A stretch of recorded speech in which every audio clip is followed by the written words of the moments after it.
advocates in 2015 because we thought he was the best candidate against Hillary Clinton, right?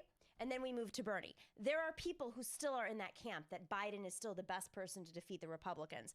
And second choice would go to Bernie. I think at the end of the day, when you start when Bernie seizes the nomination, which I think is undeniable once we get past Super Tuesday, those folks are going to come back into his category. Those are people who turn out no matter what. If they didn't vote for Trump, they're definitely voting for a Democrat. He's got to start talking also just frankly about those issues. Like he's got really good plans and he has a lot of credibility and he should just be talking about them more. Like what issues? Like he has a really great ag bill.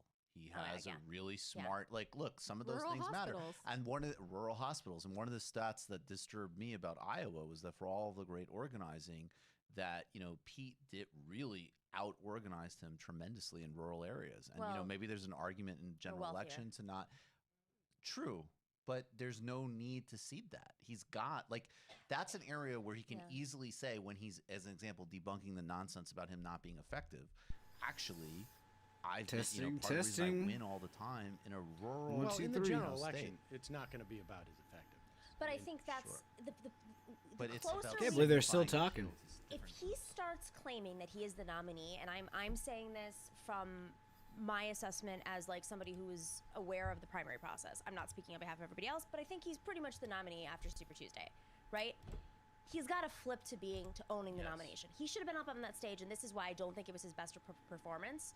That he should have acted like, I'm the nominee. Why are you all in the race? Do you all want Trump? Mayor Bloomberg, if you want to stop Trump so bad, then why are you in this race? Tom Steyer, whatever. You've been buying ads. Why are you in this race? None of you can get to 1991. You're just here to divide the party. And if you believe in Medicare for all, Elizabeth Warren, that I would advocate for you to join us. Join us in this movement. Join us on the ticket. I don't care, whatever he wants to say on stage. And moving forward, we should only be, the sooner we close this nomination process out, we can focus on rural voters because they're not going to matter right now for the Democratic primary because you have a bunch of big states moving forward. And then you can focus on rural voters Texas, Cali to some extent. But Texas, there's big cities. Let's be real. Texas, he's going to win Texas by the big cities.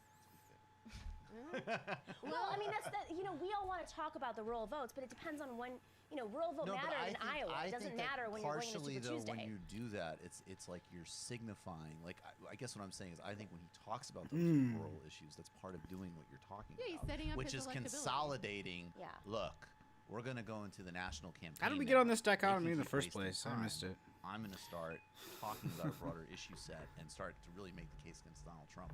That is how he's going to solidify the fact that he's going to be the nominee. But he has to first act like the nominee. And I think that's part of it. I really think that this the my wife movement has Stockholm syndrome. My wife. They've had it for 5 years.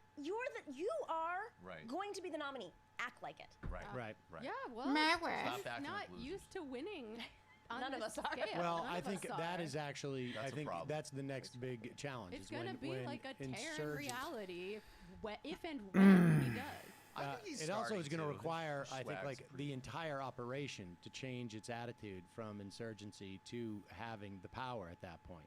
Because once he is the nominee, he does have an incredible amount of power in the context of Sam's the so Democratic smart. Party. And the attitude of then the question becomes where are, I can't remember who it was today, but there was a tweet about Beto that I saw about in Texas. And it was somebody, it was a writer who was just, I don't know, there was maybe a video of Bernie saying we're going to win in Texas, and somebody wrote, it's just a tweet, but the actual tweet itself is less relevant than the what I'm using to illustrate is that crapping on Beto at this point, why? Why? Yeah. Let's instead of sort of now, you're out at the front. You've got the leadership and the power of the party. Instead of looking back and doing, attacking your own rear guard, look forward for who you're fighting. Yeah, let him go back to being an indie rock slacker in peace. Well, no, actually, let him go back. I mean, granted, he's going around Bloomberg, but let him go and try and build something in Texas that actually is going to help Bernie in some fashion. I mean, De Blasio was the big. De Blasio was the first test of this, and it's the interpretation should be, we're winning, because De Blasio would not be doing this, even though he's got all of these. Well, he went on a boat shirtless with Bernie 2 years ago. Let's not forget. They went He to still Vermont, chose to rowboated run. together. He still chose to not endorse him till the very last minute. This isn't like a out of the gate endorser by any De stretch. Blasio And he was ent- not but- Last the minute. most progressive. Hasn't been that many regardless, I'm votes. just saying, like, the response to It's de pretty early. Blasio was not to say fuck you and Yeah. issue the litany of all the terrible things he's done, which is all true. I agree with, but he's not running for office. The right response was awesome. goes Brandon. Please go rip apart Mike Bloomberg. It's a very Thanks. encouraging sign that fractions of the establishment are lining Oh, up behind bending Bernie over now Brendan. because they could see the Damn. writing on the wall. Right. And maybe they Everyone don't see have that? very strong ideological commitments, which is good in this Nice. case because they just want to pick a winner. Well, and here's, I'm just the kidding. Fox News. We've talked about this. I'm doing All a lot right. of Fox News, and today was I about had enough of an this. awakening moment for me. I don't know if I can. I can't believe they're still talking.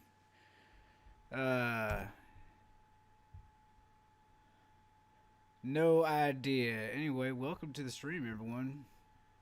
The post-debate stream.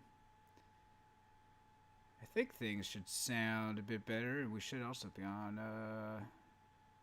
Periscope at the same time. Maybe? Possibly? It says online. So I guess that's cool.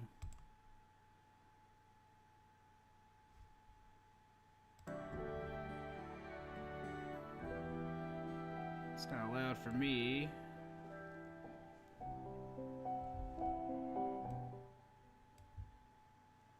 Anyway.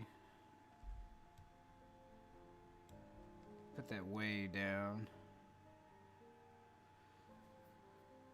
So I don't know who watched the debate. If you didn't watch the debate, what the hell? What the hell? Anyway, I watched the debate. I enjoyed the debate.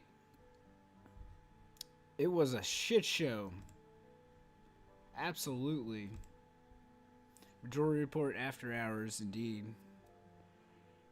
Rangers 1919. Boom. Do they hurt my Uncle Dick in the deer stand? Do they hurt my Uncle Dick in the deer stand? My Uncle Dick in the deer stand. I mean, in all honesty, I don't know if anybody's gonna be saying this in the news, but like, why the fuck should we be concerned about his rights over the rights of, say, like school children, not to get, just blown away by the dozen? I don't know.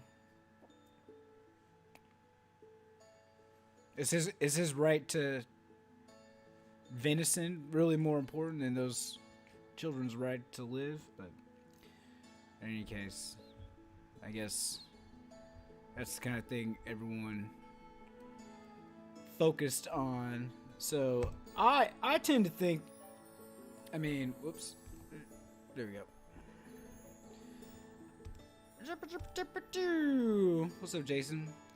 So, if you watched the debate, you probably saw what I did was basically a giant shit show. Everyone basically clawing each other's eyes out, with the exception of Bernie, who got rattled a little bit in the first half, I'd say. But as time went on, what's up, Kennedy? As time went on,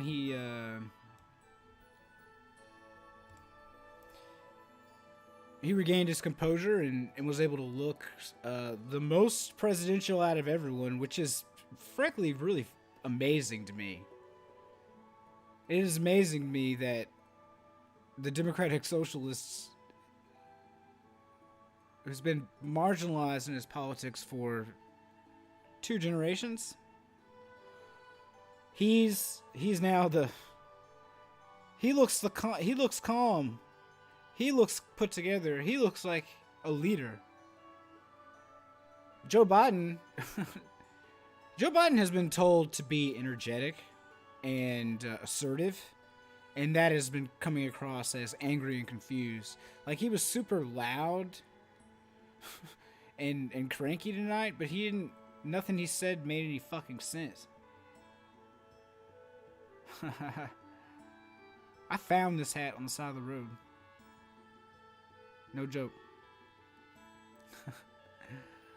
It's a costume hat. It's not real. Bernie did absolutely... He gave the best possible answer to that last question. If you guys don't remember, they asked the last question they asked was, what's the biggest misconception about you? There was another part to it, maybe. And he said that the biggest misconception is that what he's proposing is radical, and it really isn't. And he's right about that. They talk about socialism being scary, radical, far left a lot these days. Bernie's platform, I mean, I am a socialist. I know many socialists who quibble with a lot of his campaign.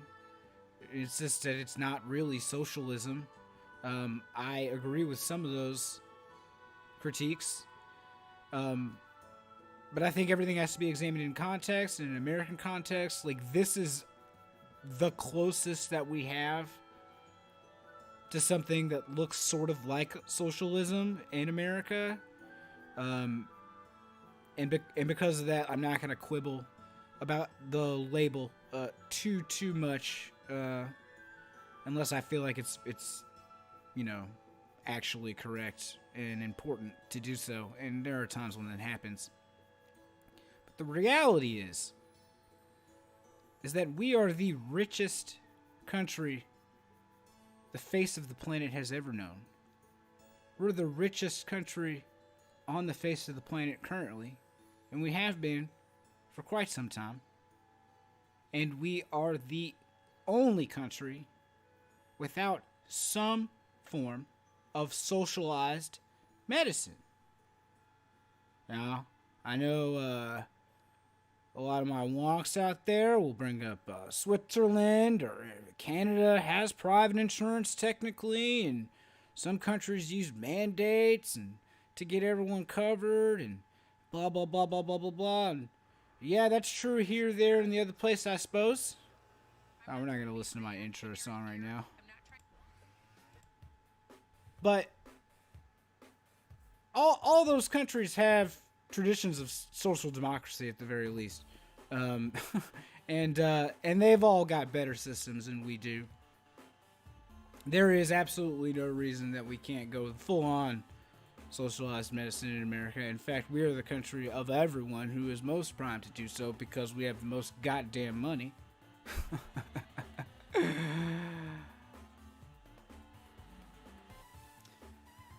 Gotta give me a real cowboy hat. And I've got a list of things, honestly, that I would like to buy. I don't know, here in a few minutes I might try to stream Oblivion. I've been playing Oblivion Elder Scrolls 4 lately.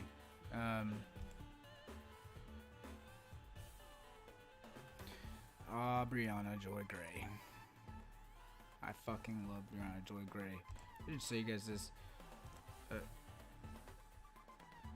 Revolutionary politics of the 1960s. That's true. I don't think those people were always right, but I mean, the Vietnam War was happening. It was time to get radical. But here's what a lot of people don't understand in America. This is in history that I've studied. It's the violence almost every, maybe there's times that I can't recall where this is not the case, but every time that I can remember, the violent action by the left when it has occurred in America has always been preceded by non-violent and even official channels of justice or petition, redress of grievance, what have you. In other words, metaphorically speaking, before people go for their guns, they usually go for their pens and they write letters, or they show up at the governor's house or the court or the General Assembly and they want to plead their case. They've got petitions, signatures, this kind of thing. they do that first, almost always. And then that doesn't work, and then they organize themselves. And perhaps they will engage in civil disobedience, but they will not be violent. They'll be crushed. And then after so long of that being happening, some of those people will begin to insist, alright, fuck this. Let's grab a gun. And then that's really where the violence happens. I'm not saying I like or dislike any of that. I'm just saying that that's the way that it is. That's the way people behave in general. And that's how the left in general in America and at least the modern era, and America ain't that old, have behaved.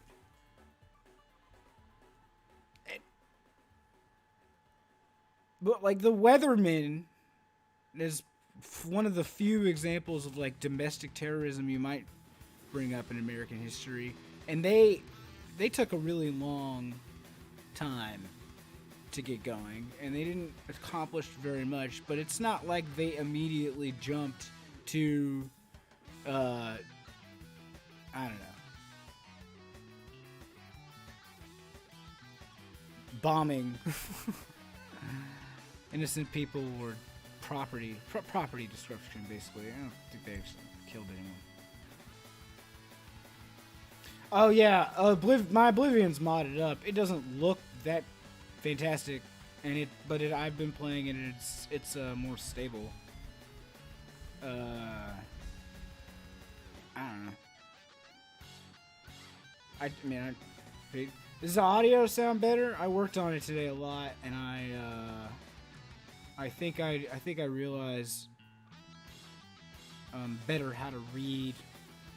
I might be coming in a little hot, but how better to read the volume controls, because I don't know, I give a shit. That's all I can do. All I can do is try to give a shit. Yeah, they only did property damage, I'm pretty sure. I don't think they ever actually hurt any people. I've never played Morrowind. Not one time. I played the shit out of Skyrim. I modded the shit out of Skyrim. I'm pretty over that shit now. This is the first time I'm using a restream too, so I have no idea if it's any fucking good or not. Really. But I did lots of testing like all day today.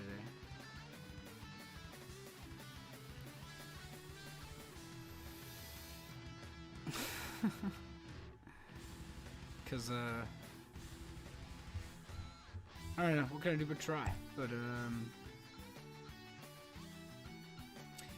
play Elder Scrolls Online. I have played Elder Scrolls Online. It's been a really long time since I played Elder Scrolls Online. Like literally, I think years, at least over a year. I gave it a try. I tried to get into it. I just couldn't. I didn't like the way combat was designed. I didn't like that game. I tried to like it, and I kept with it for a few weeks. But I couldn't do it. I didn't like it. I wish I could be more detailed in what I didn't like about it specifically. I remember I did not like the classless progression system, and I thought the quests were a lot of click-through bullshit nobody cared about, and I don't know, it just did not engage me the way that I thought a video game should. So I have no consoles except there's an old Xbox 360 out right out of frame over there. I got RIP to all them Twitch channels though, right? Now that I guess people are in here again, RIP to all them Twitch channels. Not all of which I was a fan of, but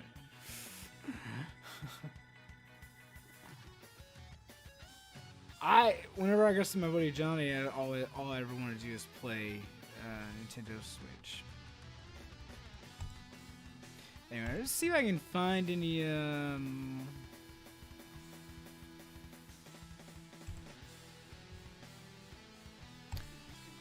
I guess we'll go to this.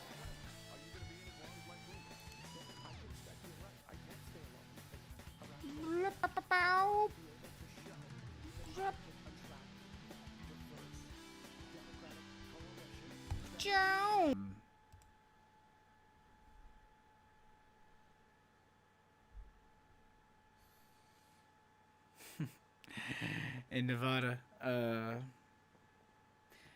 and this idea that like Tom Steyer about to fucking pop off in South Carolina and come in a strong third. We'll see about that. I think we'll see about that. I think a lot of that support, not all of it, but it's pretty soft. And I don't think my man did himself any favors tonight. Jane asked me how the debate was, and I basically, I wrapped up by saying, like, oh, yes, and Tom Steyer was also there. Like, I will say this. He makes Mike Bloomberg look like a real piece of shit. I mean, pretty much everyone does, because he is such a fucking asshole. But honestly, I was telling some friends this. If I was trapped in an elevator with Tom Steyer for 10 minutes, and I had to like have a conversation with him, I could probably do it. You probably had something to talk about, just bullshit about for like 10 minutes, right? Mike Bloomberg, like two minutes in, he'd be like, lecturing me on my fucking life choices, probably. Oh yeah, you look like you don't eat well. Drink a lot of soda, stuff like that. I don't think Tom's gonna be viable. That's the thing. I thought he was clocking in somewhere in the teens, right? And it's 15% to be viable, and I think maybe if he's at 18 and his support's the softest I think it is, and he'll drop below. He has come a long way from his people. Nomiki Koch seem to think Bernie didn't have a great night. I'm not sure that that's true. I'll turn this up a little bit. They playing anything? No. I actually don't. I don't know if that's true.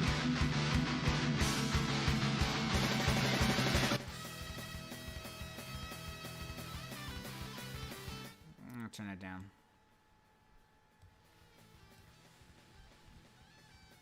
Next. I don't think that that's true. I think he had an excellent night. I think he got rattled a little early. You're just kind of surprised at how people went at him. I don't think he really should have been. I want to talk about his answer on that gun thing though, because some people have been saying shit that I actually don't agree with. The part in his answer where he said Joe Biden's taking some bad votes, he's taking the Iraq War vote, he's taking the bankruptcy bill vote, whatever, it's true. That did not go over well with the crowd. I didn't mind it so much. It was my least favorite part of his answer. It didn't work. I fell flat. Bad votes, they were a mistake. But 30 years ago, I said I was coming for your assault weapons, and guess what? I'm still coming for your assault weapons. Let me be clear about that, and the NRA hates me. This is good. That was a good answer. Primary and a week until the Super Tuesday contests. Senator Bernie Sanders entered the debate fresh off a When you come in as the big dog, though, you don't have to win They included criticisms over his record on guns, electability, to win. reports that Russia is trying to A assist. tie is a win.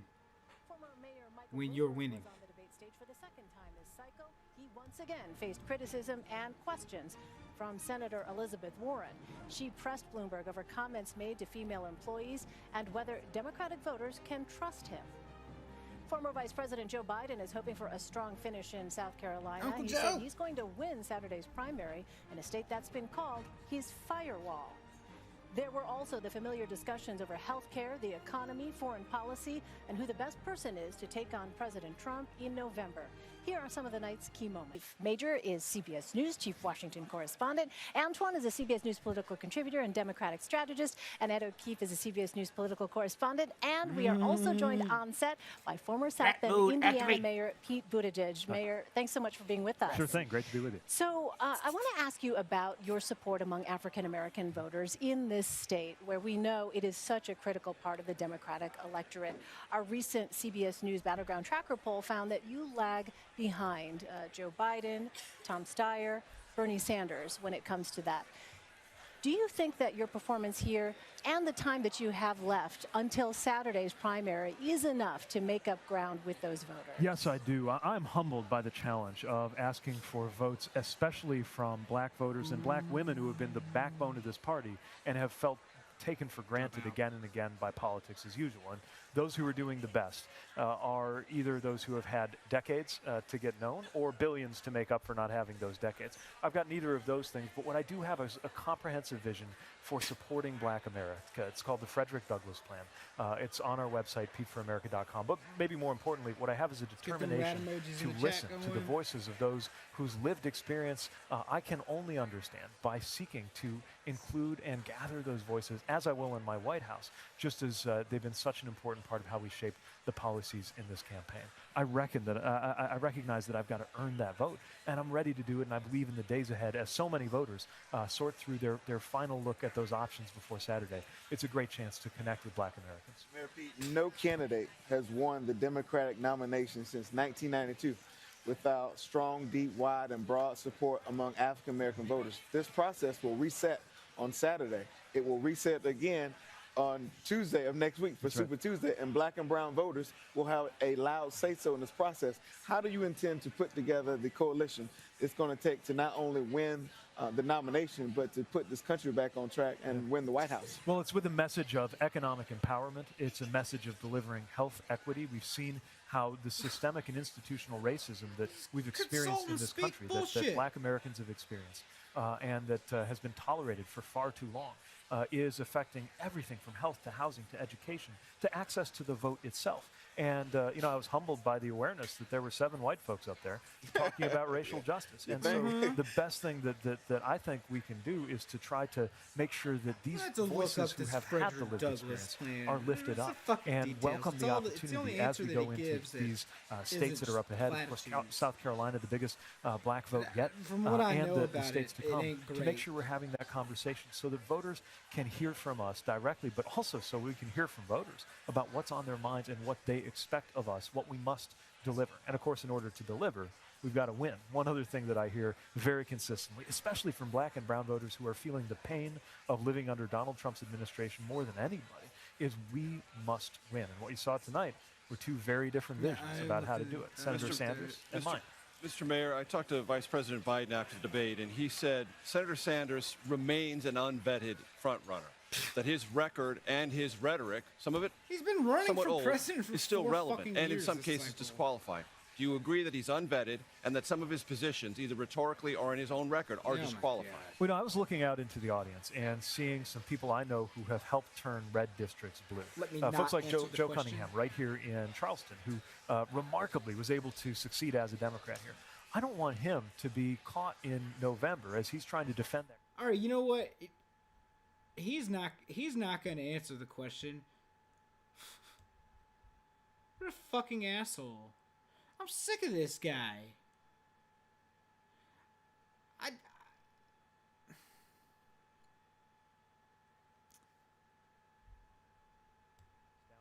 I'll put it back up, I guess. We've got a nominee in Senator Sanders who is inviting people to look on the bright side of the Castro regime. I also think that there's this... Oh my gosh.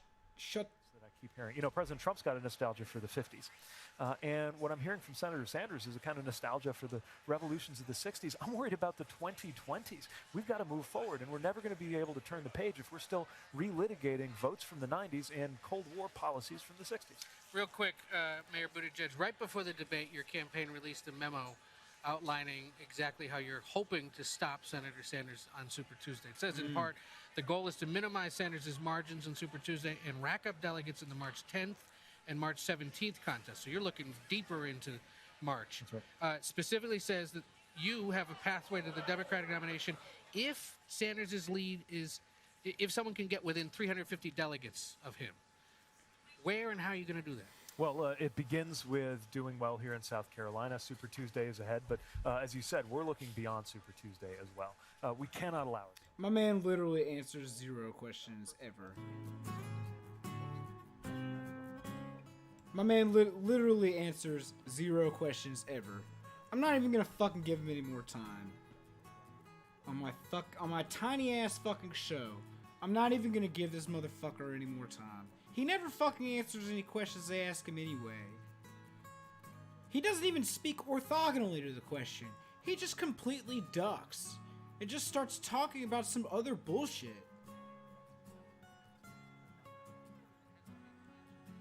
He's not gonna do well in South Carolina.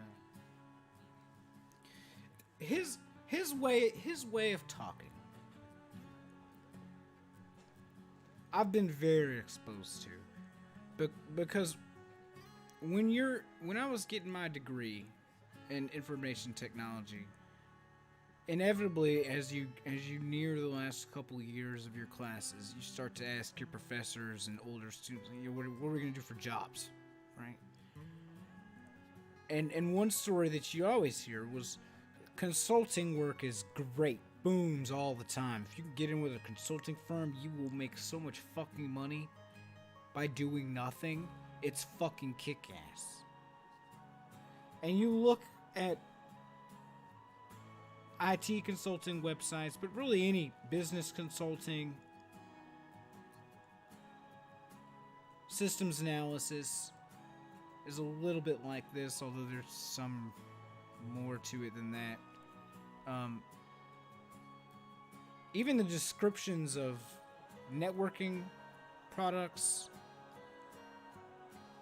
software languages, these are all like cloaked in the language of marketing to businesses themselves really aggressively, because businesses, like, you know, when you buy like an IT system, it doesn't seem to necessarily like make you any money. It's just like a fucking sunk cost, and all the security measures that you pay, they're just like, it's something that you pay for. It doesn't make you any money. It's not like sales or whatever. It doesn't generate revenue. And so if you want to spend as little on that shit as possible, because it doesn't make your business any better from a profit standpoint, from a capitalist standpoint. And so these consultants, in some cases it's a little bit true where you can squeeze out more money through efficiency, but they have to constantly talk about synergy and ease and reducing labor costs with this stuff to show managers that they can achieve by hiring their consulting firm, because they'll show them exactly how to do this. They'll set it all up for you, and they'll train you how to use it, and it's going to be awesome. And he is constantly pitching himself as that for America to me. And I fucking hate it. I fucking hate it.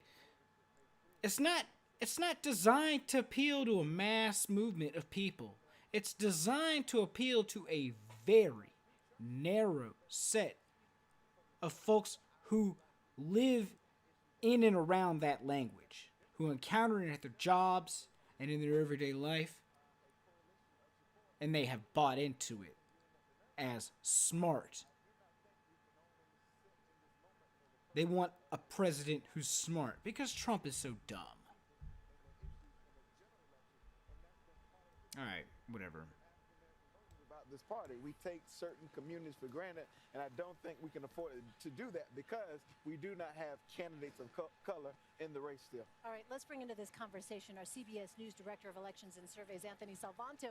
Anthony, you were hard at work during the debate with this instant poll. What did you find? Hot off the presses, or at least the printer in the back in the production. Make noise with it. South Carolina printer, pretty hot.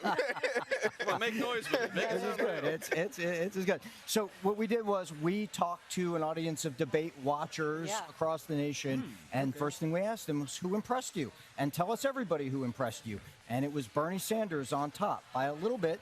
He's at 45%, and then Joe Biden just back of him, and Elizabeth Warren. Ed's looking over here, so I'll share this. And it's so it's up on screen. Elizabeth Warren, and then Mayor Pete Buttigieg just back of them. So tightly bunched. Michael Bloomberg and Tom Steyer lower down there. That's a little bit reminiscent of the debate last time. So clearly you could choose more than one person. It's about even. The other thing, though, of note is that we asked people, okay, did the candidates spend more time drawing distinctions, or we said criticizing each other, or making the case for themselves? And look at that lopsided number, criticizing each other. And obviously for everybody who watched this, that was certainly a hallmark of the first part of this. Yeah, and so just so people understand a little bit of the methodology, we don't have to go too into the weeds, but how many people did you talk to? And they're from all different parts of the country, yes? All over the country, 1,500 people who took this. They knew it was coming, so they knew that we were going to ping them right after the debate, and so they watched it, and then they took the survey very quickly after it. It took them between 20, 25 minutes afterwards, and we got the data back, and here it is. And a margin of error of 3.2%, which is perfectly within line of a well-done and large and comprehensive survey. Yeah, well, we had 10,000 interviews in our national survey, and then from that, we drew down from debate watchers and then onto this. The other thing I do want to share, though, is that we asked people, and these are Democrats watching, did the debate make the Democrats' ideas and platforms more clear? A majority said yes. 52% more clear. Now, that part of that is drawing distinctions between each other. Only 14% saying less clear, and a third saying no effect. So people did seem like they felt like they got some clarity out of this debate. Well, that's because this debate is the most perhaps consequential to this day because of the constituencies that will be birthed from this debate. Right. And I think people are looking for this debate to bring some clarity because of what I call a campaign reset. And I'll add this, in terms of what Democrats are looking for, right? We gave people a list that we put together during the That debate. is what Pete was the most does, memorable Rhett. moment of the night? And the thing He that ends stood by out saying, was I don't Amy want to talk Klobuchar about saying that the if Cold Democrats War tear each or other apart, that radical Donald Trump will 60s. win. I want to talk So about there the still is 2020s, this desire out modern there among solutions. Democrats for Except, some like, you kind know, of Unity. Right. But he'll as we all begin know, the statement by, people like, yearn for dinging peace, but they want Sanders war. for that stuff. Like, when I call him slimy, that's the kind of shit, at least one kind of shit that I'm specifically talking about. Where you raise something like that, and then you dig in at them, and then you go. But look, like we're not here to score points. Right? I'm here to bring solutions. I don't want to talk about the 60s or the 80s or the Cold War. I'm here for the 2020s and defeating Donald Trump. That's what I'm here for. Fucking slimy douchebag. South Carolina, where I was looking at some of the polling data, and they talk about the importance of the economy and jobs. I'm going to leave this on. I'll be right back. It's a pee, maybe grab a snack. I'll be right back. Resonate. Well, you have to understand there are people in South Carolina and places across the South who do not feel this great benefit, Major Garrett, that Donald Trump and the Republican Party talks about when it comes to this economy. Forget about trying to make ends meet. There are people putting two ends together, Anthony, hoping the ends will meet in places like South Carolina. And for states that follow South Carolina, that's true. And I think that is part of the reason we see this great big uprising of gravity and intensity and activation among activists to go to the polls and have representation for people who can understand and communicate their issues. So Anthony was kind enough to hand the numbers. Or rather, you just. No, he handed them. I'm teasing. I've memorized them already. Okay, so got it. And graphics, guys, if we have questions 6 and 7, this is kind of interesting. Yeah. Tonight, who made the best case they could defeat Donald Trump? 26% Bernie Sanders, 21% Joe Biden, but in third, 14% none of them. And then, question 7. How did this debate make you feel about the group of Democratic candidates that you have to choose from? Check all that apply. 47% nervous, 42% optimistic, 25% inspired, 25% excited, pessimistic 16%, uninspired 13%. Right.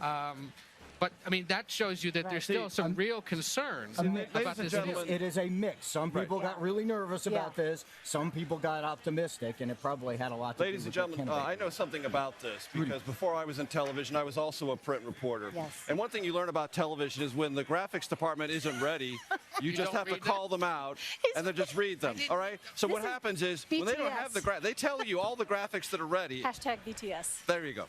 Yeah, behind the scenes. But good information, Ed. Real solid. Thanks, brother. Still new with this. May not be as bad. Yes, Can I say one thing about this that has really blown apart a theory I had before this debate? The fact that people say Bernie Sanders is better suited to take on Donald Trump after this debate, when I said, and I still believe this in my heart, maybe Anthony's data may be wrong somewhere. I'm joking. I'm joking with Anthony. But the fact that Bernie Sanders is a progressive, the South tends to be more a centrist type place for voters. Oh, shit. Party, and progressive ideas are popular ideas, even if there are a lot of people on this stage who don't want to say so.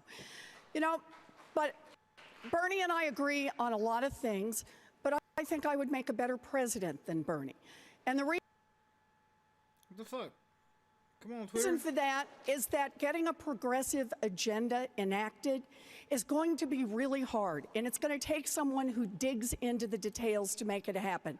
Bernie and I both wanted to help rein in Wall Street. In 2008, we both got our chance, but I dug in, I fought the big banks, I built the coalitions, and I won. Bernie and I both want to see universal health care. But Bernie's plan doesn't explain how to get there, doesn't show how we're going to get enough allies into it, and doesn't show enough about how we're going to pay for it. I dug in, I did the work, and then Bernie's team trashed me for it. We need a president who is going to dig in, do the hard work, and actually get it done. Progressives have got one shot, and we need to spend it with a leader who will get something done. Mayor Buttigieg, we want to bring you in this conversation. Why would the Russians want to be working on behalf of Bernie Sanders? I'll tell you what the Russians... I'm sorry. Hold the fuck up. Hold the fuck up. She said all of that, and then the moderator said, I want to bring you into this, Pete.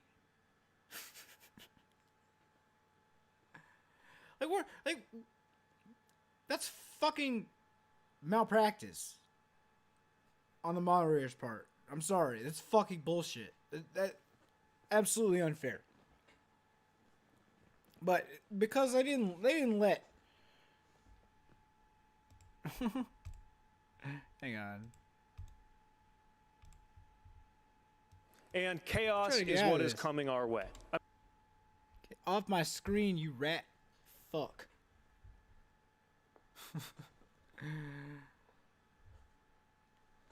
So what I was gonna say is that the first part of our answer, we need someone as president who's gonna dig into the details if we're gonna get this done. That's actually exactly wrong. That is exactly wrong. The President of the United States does not need to get into the nitty-gritty details of how exactly we're going to structure this, that, and the other thing. You delegate that stuff. You tell people about a broad vision. You give them broad principles to adhere to. Importantly, you give them a few things that they can't or shouldn't do that you won't accept, i.e., universal health care, or, affordable healthcare is not really the goal. The goal is more socialized delivery of healthcare, which will incidentally cost less.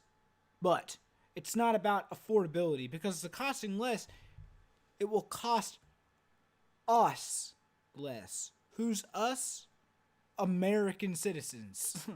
And also people who are not just citizens, Americans.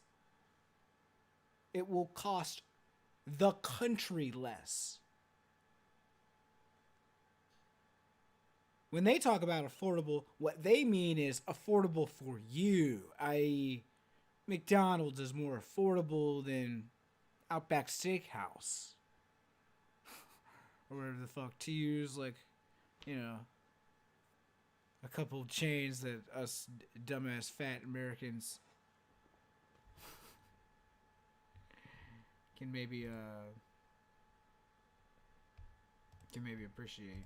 I don't know.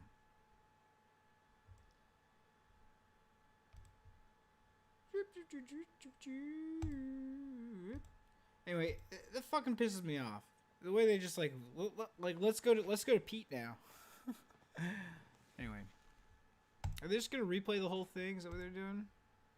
And look, if you the basis so teaches the right way, and the unions will tell you exactly that. Oh, let's go to Bloomberg. Hell yeah. Oh, come on, buggy ass piece of shit. To one of his pregnant employees. People want a chance. Who are they booing there?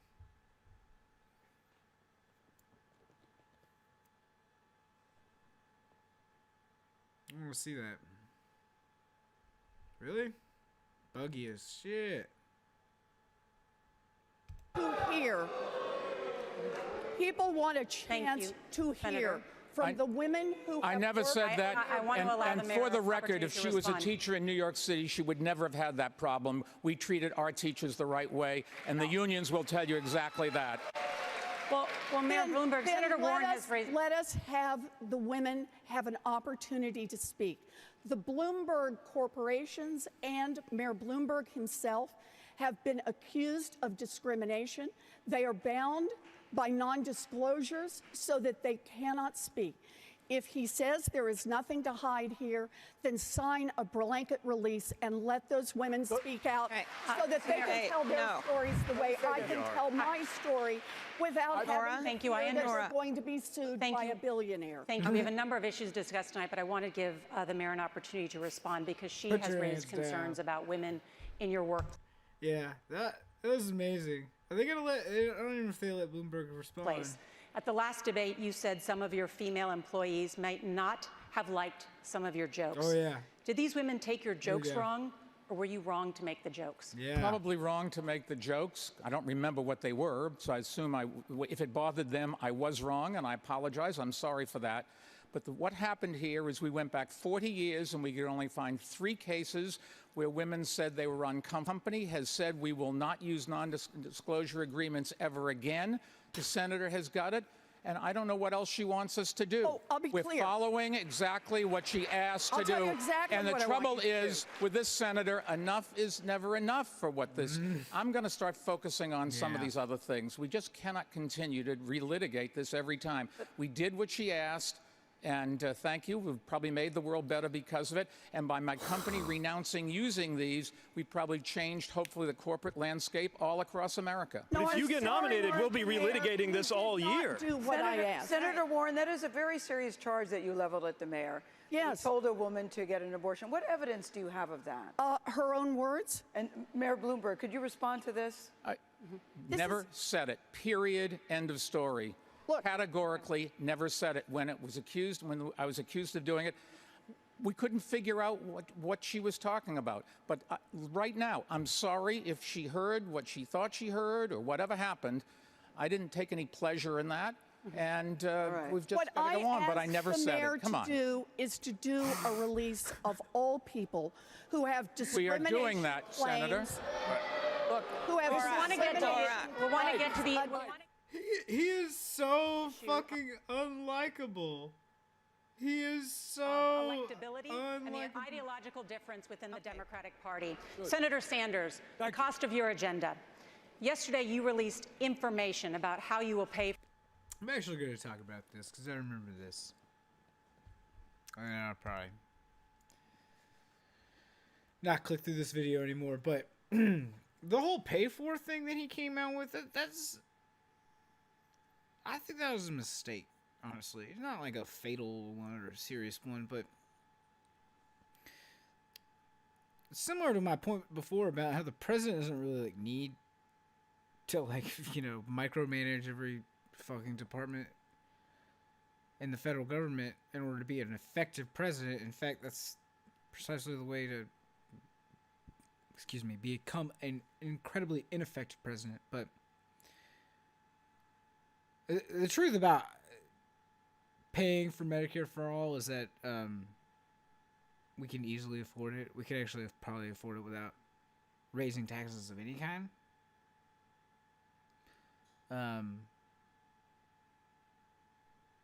But regardless, the way that it's funded is, and the way that these things generally work, is that you set up funding streams, you identify sources of where the money can come from, you start the program, then you see how much it costs, and a lot of these estimates are based on extremely big C conservative, not small c conservative math. and so likely inflate the cost to the American taxpayer and don't accurately tell you the savings. Regardless, when the program begins, starts taking in money and paying out money, we will then have a sense of exactly how much it will cost. And in the short term, that debt can be covered by T-bills, like everything can be, under my understanding of how debt works for the public government of the United States. But in the meantime, if we want to, say, raise the payroll tax on people making $250,000 by a couple points, or increase the percentage at which we tax Wall Street transactions, or lower the threshold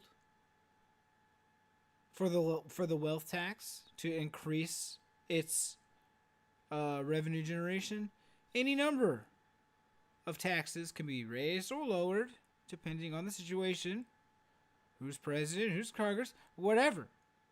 It's not the fucking point. We're not trying to build a car bolt by bolt. We have Medicare now. We expand it. We expand how much money it takes in through revenue. We expand what it pays for. We make it more generous. We make it cover everyone. That's it. Medicare for all. And honestly, let's say that it does end up costing a shitload of money.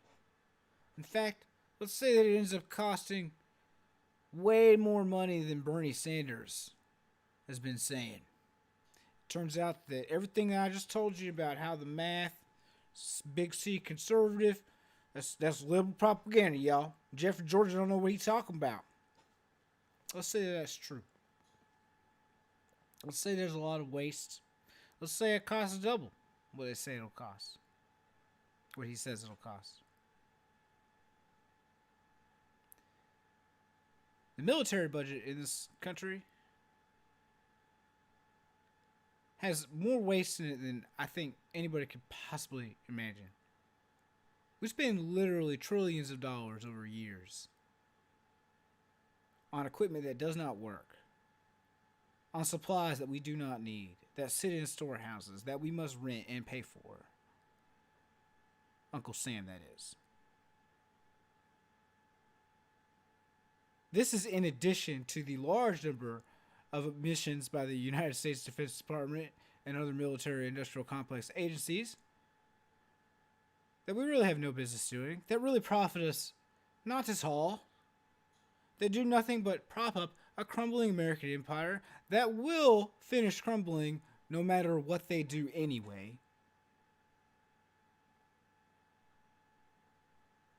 In other words, like, if it's a wasteful program, really, and I really am wrong, and everyone who talks about Medicare for All is wrong about how much more efficient it would be than private insurance, it doesn't fucking matter. It doesn't fucking matter. We can afford it. We can afford it. Germany can afford it.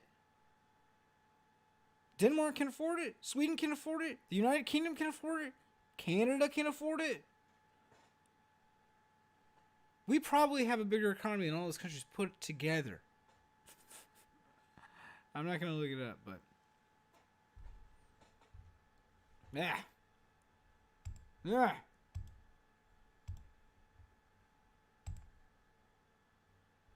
Cranky. Fucking cranky as shit.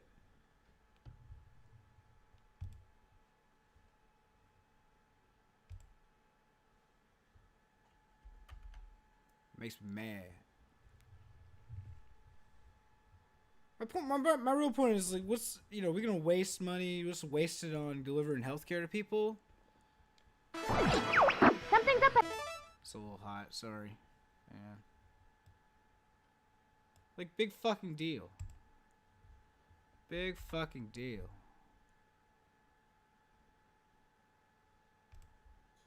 Man, I was gonna play Oblivion. It might try to crash, though. Ahead! Looks different! All range mode. I love you, small range mode, baby.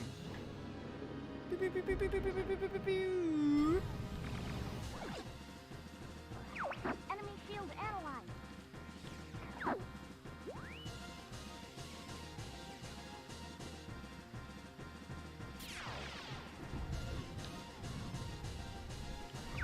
Jeez, quit moving around.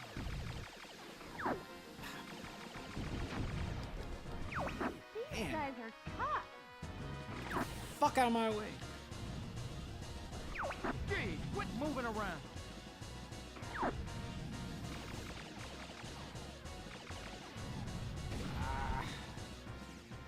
Not doing well at all. Pew! Good job. Keep up the good work.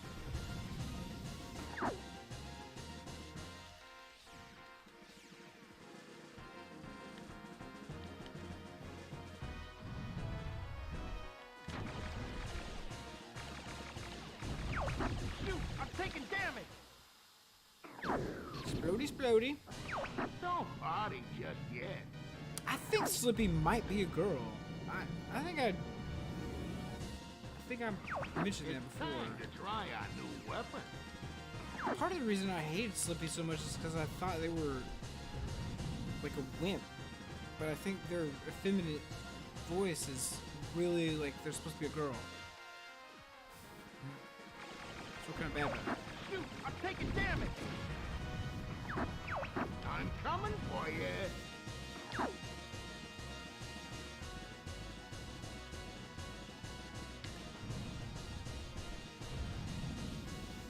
Oh, it is a guy? Alright, never mind. I don't know. Voice is annoying. Shoot, I'm taking damage.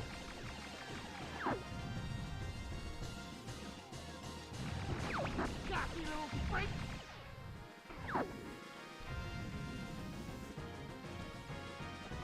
What's wrong? Move it, Fox. He's right behind you. Watch the radar carefully, Fox.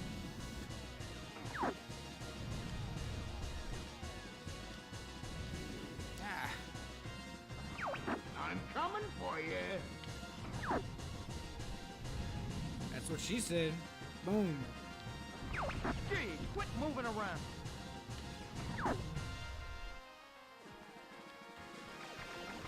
Gee, quit moving around. Yes, do what Falco says.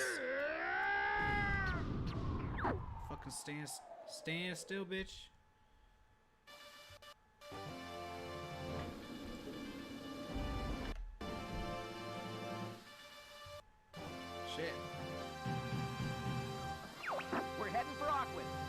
Report in.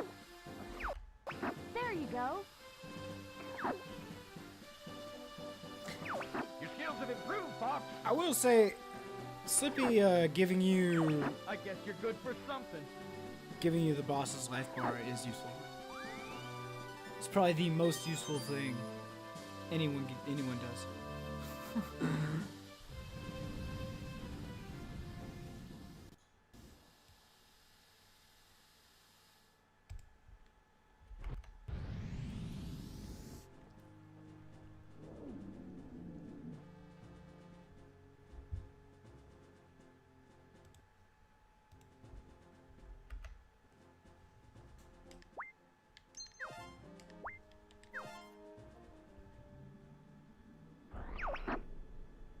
Katina is battling the enemy. Will you help him out? Affirmative, General. Every time I click off. Good luck. Hang on, guys. Help is on the way. I'm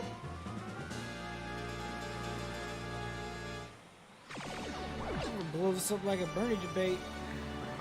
Fox, you made it. Bill, is that you? I can't believe it. We can catch up later, Fox. Hard to tell the good guys from the bad. I'm just gonna pretend there's not people in there. I'm just kidding. I got one. Drones, whatever the fuck. Scratch one boat. Bulldog you. Don't let anything through.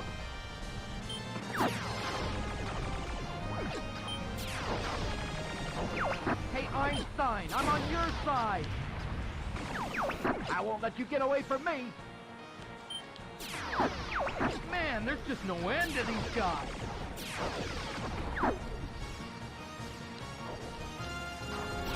Ah, fuck you, Bill. Time for a little payback.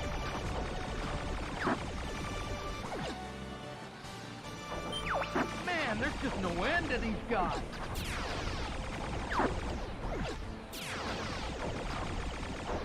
Knock it off, Fox. Time for a little payback. Enemy mothership approaching.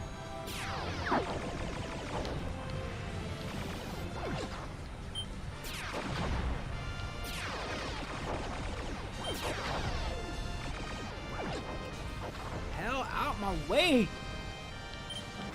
Bulldog you. Don't let anything through.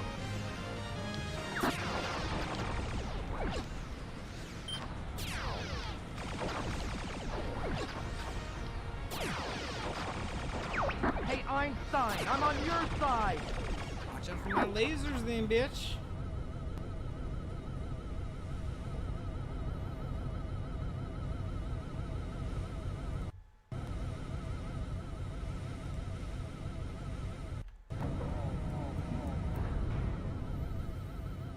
Chicka-chow.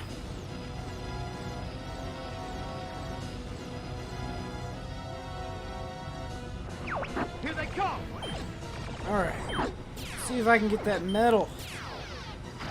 Go for the 4 hatches on the underside. There's one down. Time for a little payback.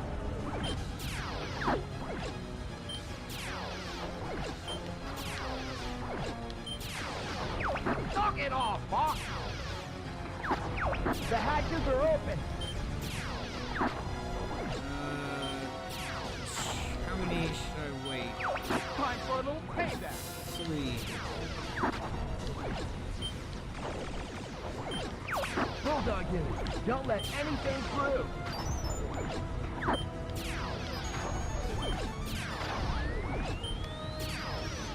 Love that sound. There's one down. Time for a little payback. The hatches are open. It's 2.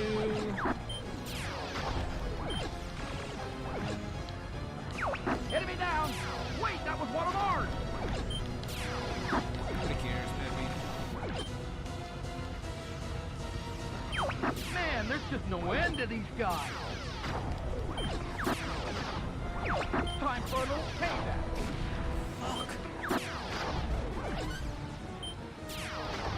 The hatches are open.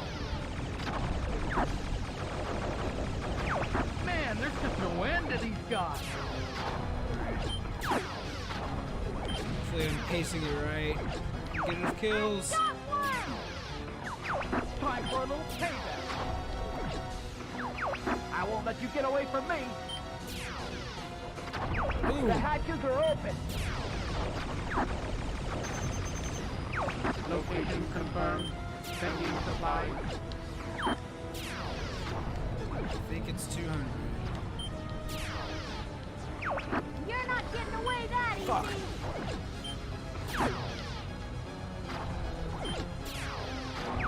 Hey, he was mine. Kill better. The hatches are open. Man, there's just no end to these guys. Oh, you son of a bitch! You fucking asshole! I was doing so fucking well. All units report. Yeah, I'll report. Falco's a dick. Falco's a dick and he broke my wing. I shot one. Fucking Liz warned me. Fucking snake. The hatches are open. Fucking piece of shit snake.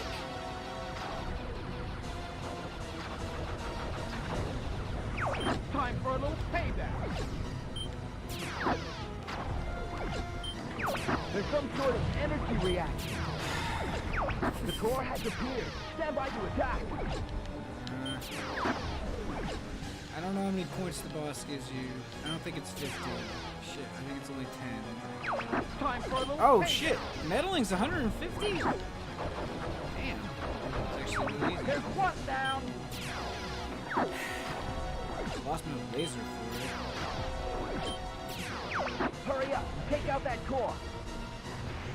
I shot one.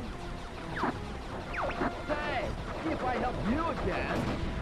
Yeah, at least I'm balanced now.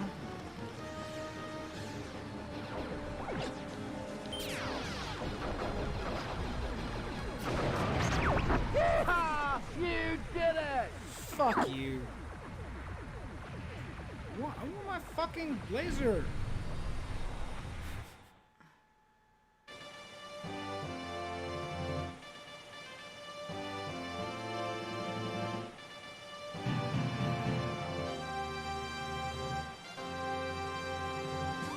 Bow.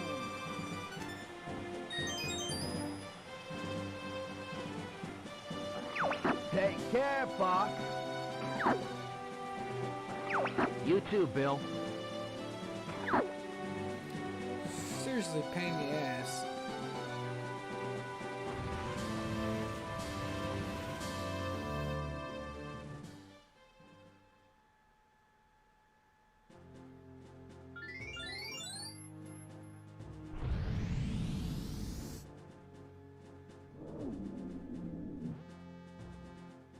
It's fucking hard as shit to get a medal there.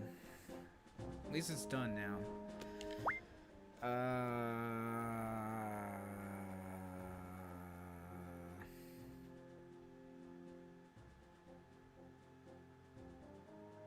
Yeah, okay. I'll do this. No, That son. area's an oven. Don't go burning that R-wing. Be reasonable, Fox. I'll be careful. I'll be careful. Boom. Good luck.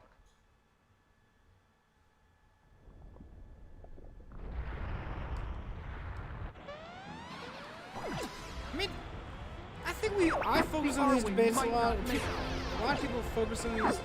I'm gonna bring down the volume a little bit. Hang on. I am actually gonna. I'm gonna talk a little bit more about the debate though, cause oh shit. Fuck you. Fuck you.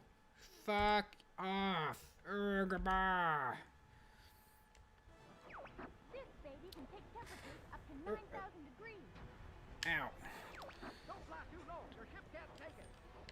I focus a lot on them because like I follow politics for, you know, a sort of job. I am connected to that world. A lot of people are connected to that world. I actually just don't think most people, I don't think most voters even like tune in to debates. You know what I mean? I really don't. I think they are far more likely to make up their minds. Firstly, because somebody comes to them they know. A child, a cousin, a coworker, something like this. Because those are the kinds of people who really tend to be the most persuasive to people. Because they have a personal connection to them. But the other option is like, you know, a canvasser could text you or call you or come to your door even, right? And you could make your decision that way. I think that's probably much more likely than, you know, somebody undecided watching a debate and then becoming decided. I think that's pretty rare. I think especially it gets rarer the more debates that there are. And we're on number 10.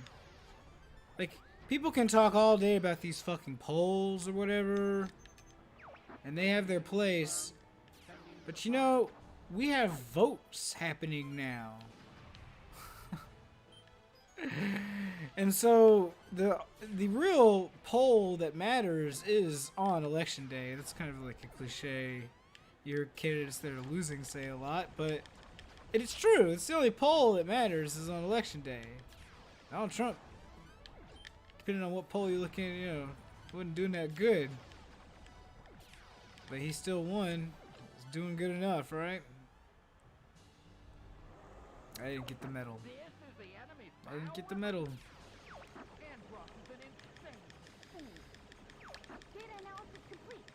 I never get the medal.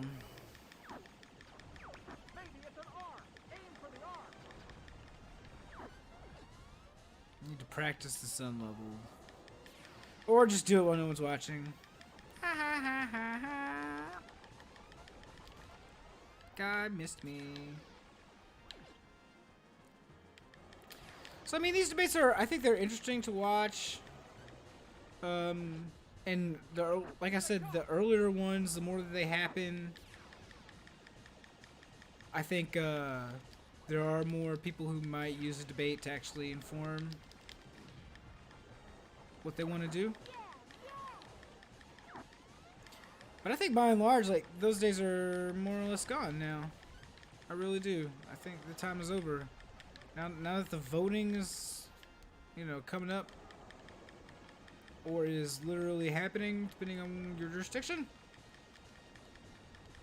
Well, I really don't think these debates are that important. They are important for what they signal to the professional political class and members of Congress, I think. Media, you know, people who work in politics professionally generally.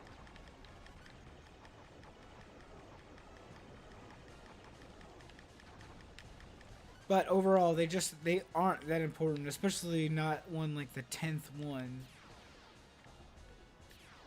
Which was honestly, God, it was such a fucking shit show. Really, it was even worse than the fucking... no, it wasn't. I was gonna say it was even worse than Chuck Todd, but I don't think that that's true, actually. Eric Van Butts, what up? How much do you think Doomberg paid for that crowd? I believe I saw a tweet where the answer was legitimately given, straight up. It was like $1,300, $1,700 a head. So there's your answer.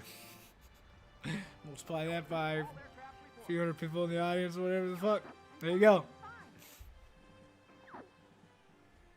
I'll be right back. I've taken a few hits, but I'm okay. See my ship? Does it look okay to you?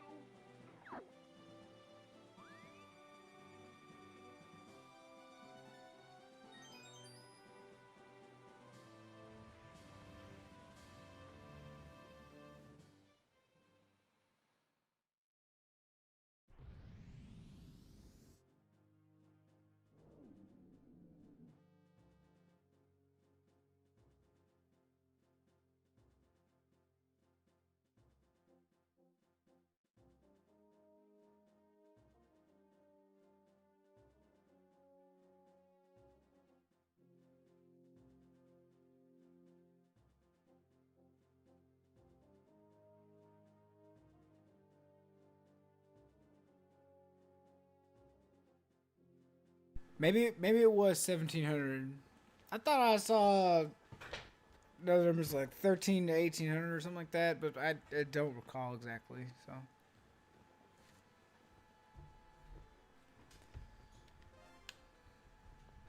Oh, I should have just retried. So you're going to attack the enemy base? It'll be a piece of cake. My little cake. Matt Lick retweeted out something like this, that like there basically just shouldn't be an audience, and I just want to submit how wholeheartedly I agree with that. I really do.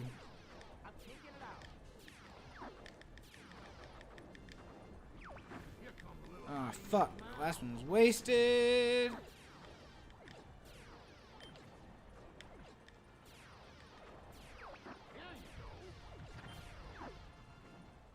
Pretty sure I already medaled this one. I think so, but doesn't matter. Try to cheese it anyway. Still can't hover.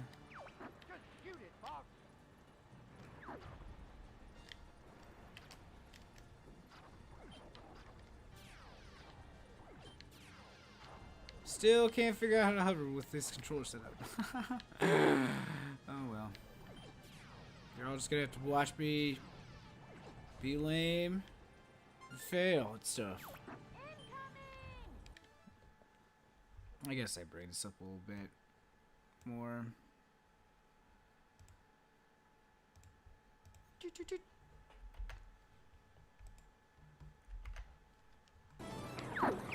Hey, Liz!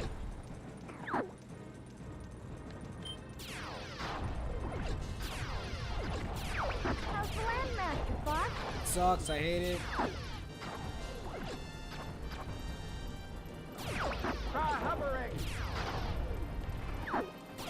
Yeah, I can't. Dang! Decaf for real, be it. Don't let them get to the supply depot!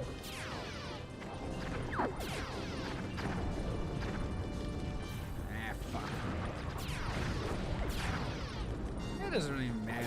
Why do I care so much? I could let him just... I could just ignore the train. It's not like I haven't killed the train before, so like I need to prove that I can kill the train or anything like this. It's not like this train haunts me at night, or this train killed my father, or this train fucking rigged the Democratic National Committee primary, or anything like that. Try hovering!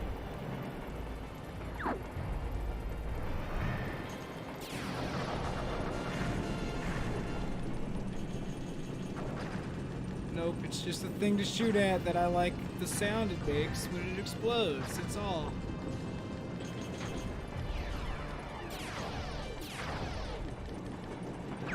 Hey, Liz! Worst thing about the tank is you don't get the double laser. You know? Fuck the double laser, man. Double laser. I see a fuel bunker on the right side. Take the switch ahead. Shoot the 8 switches over the lock.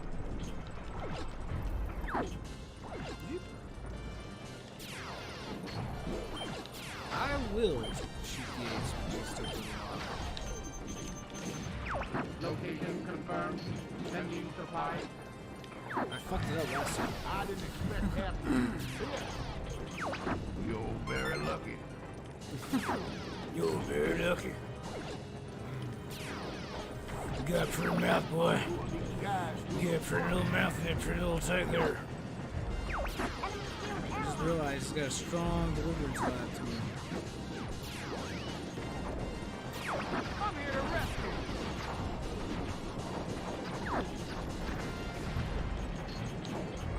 Okay, now shoot the switcher. Now shoot the switcher.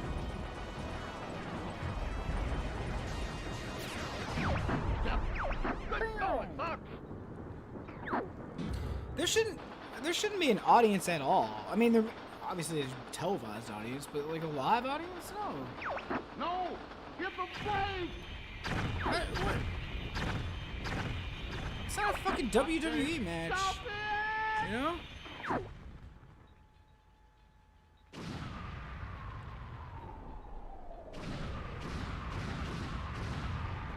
Honestly, it's just be the candidates and the moderators in a room together with the media. With the media. I can see the look on their stupid faces.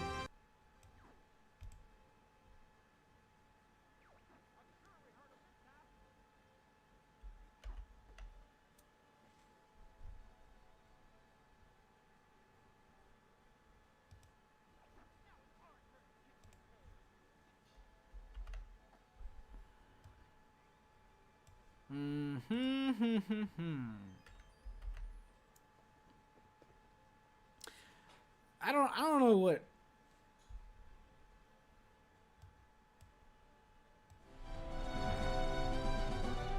Sorry. I'm not really sure what political experts answering the question would mean, though. You know what I'm saying? Like, we've got experts up there now. Anyway, these debates really aren't that important, though. That is the main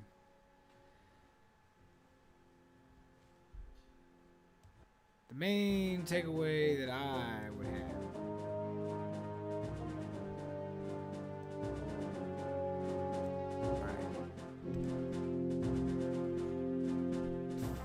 Fuck off. Oops.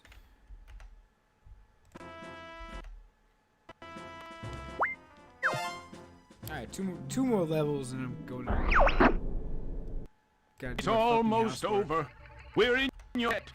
Come back in one piece. I gotta clean up before my wife gets home. Will do, General. I think she asked me to, or I'll be in trouble. Good luck. Came in here. No problems. Do you copy? Emergency maneuvers! Too late. Game over, pal. That's right. Extremely rare. Entering Venom Air Defense Zone. Everybody stay alert. Baseline's ahead.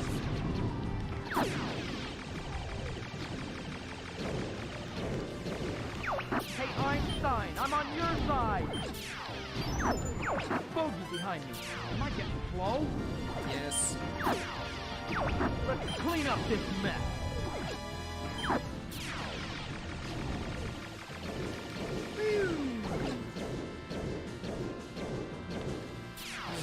Time for a little payback.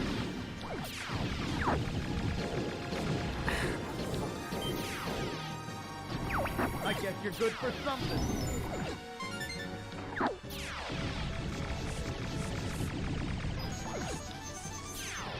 Great Fox will cover you.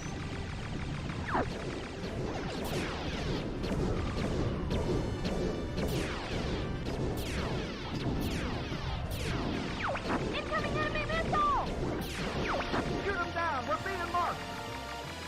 Too shabby.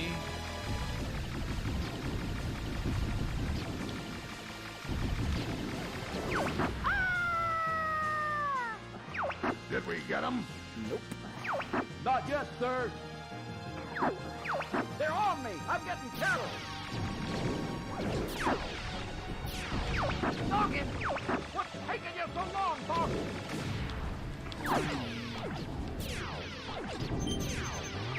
Ah, the sun begins to cloud. Those tin cans are no match for me.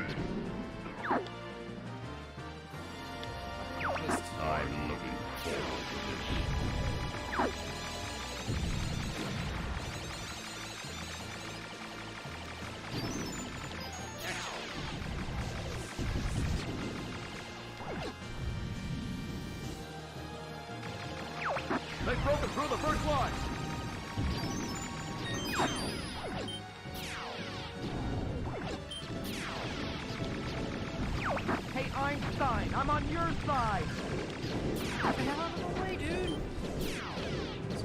don't you guys just wait in the master suite? We're gonna break through that fleet.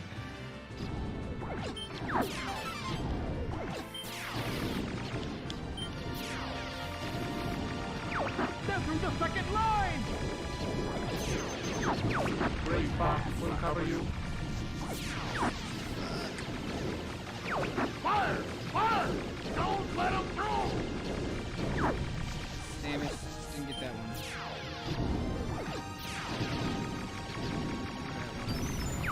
Venom's right there! Hey, what's the big idea? Ah, fuck. Location confirmed. Sending supplies. Wah, wah, wah. Failure.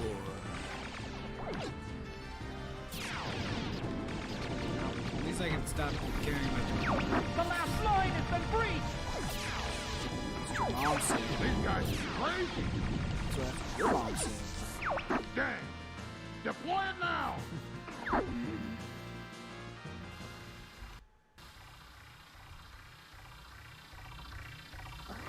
Christ! We were so close to Venom!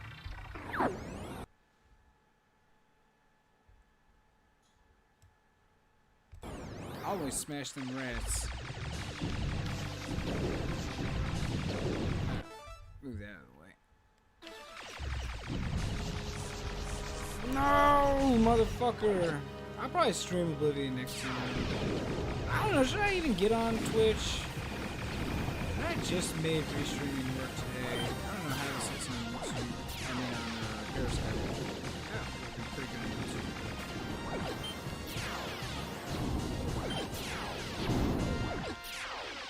I don't even know if it's worth it. I have no idea.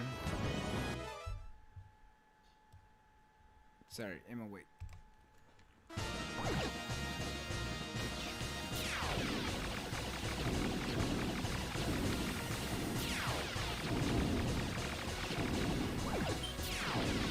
I mean, if I'm being honest, nothing that I do is really worth it so much, right? Like, you know, I'm unimportant and poor. Yeah! Very little that I do is going to change that, so... Shoot the tentacles to open the core! Either way, like, I don't think a ton of people are going to be tuning in to what I have to say anyway, so... You know... Maybe I should just focus on doing what I want. Hey, Einstein, Not I'm to on worry your so much side! about audience size. Then again, just a lot of people like commentate on politics from the left or a progressive point of view. By the way, I fucking hate that word. I'm sick of the word progressive. Destroy all free energy balls! Yeah. Love them energy balls, bro. I'm fucking sick of the word progressive. So fucking over it.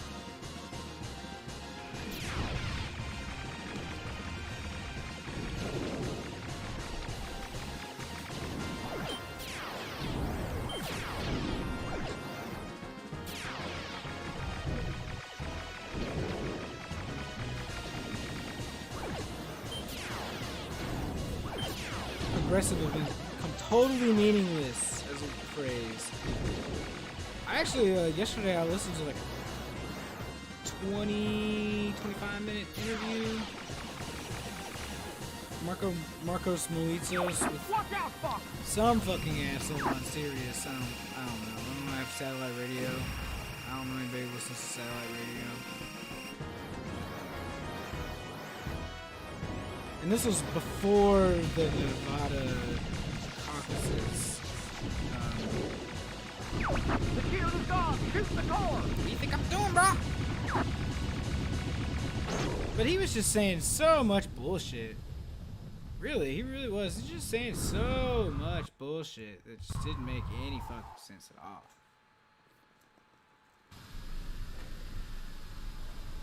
I don't know that I really want to get into it right this second. I guess I can.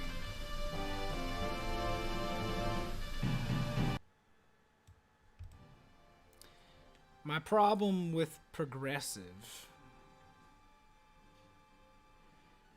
is healthcare is on everyone's mind. It's the top issue in America right now. So like I'll use this as an example. Okay.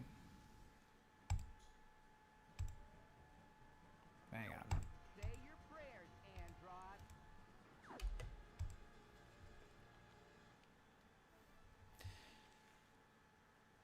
Would it be progress if every American in the world had health insurance, whether through a public or private plan? Would that be progress? Would that constitute progress? Yes. Is that a progressive political goal? Yes. Is it a goal that I'm interested in? No.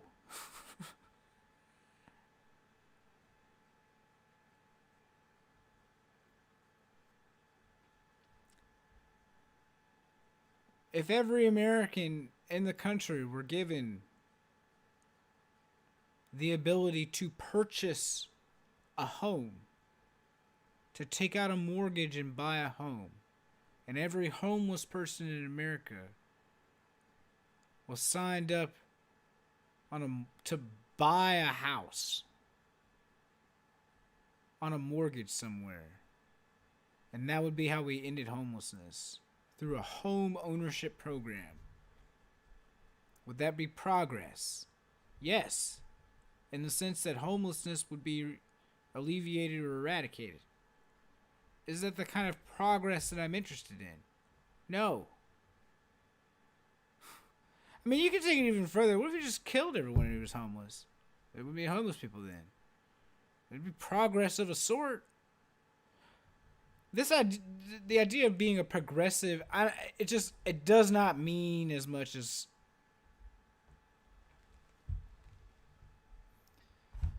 people think it does. If you like The Dissident Peasant, you should check out the Redirect podcasts, which is better than mine. I just remembered I didn't post the stream link on my Patreon again because I never fucking do that. Why would I do that? Why would I post when I'm gonna be live?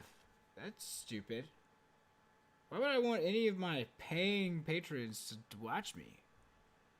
That'd suck. But nobody wants that.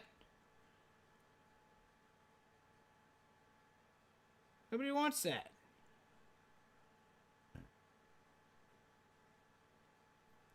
Oh, it actually is playing on Twitter. Cool.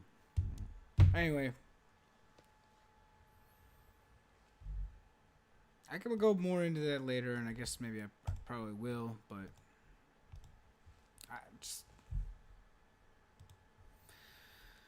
I am not interested in progressivism. Don't get too cocky, Star Fox. Let's see how you handle our new ships.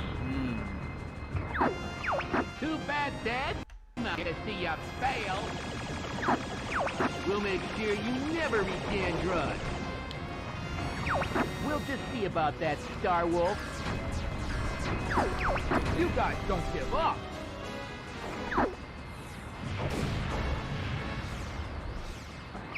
I can't break free. Shoot! He's right behind me. Not yet. The party's just begun. What's taking you so long, Fox? What's taking you so long, Fox?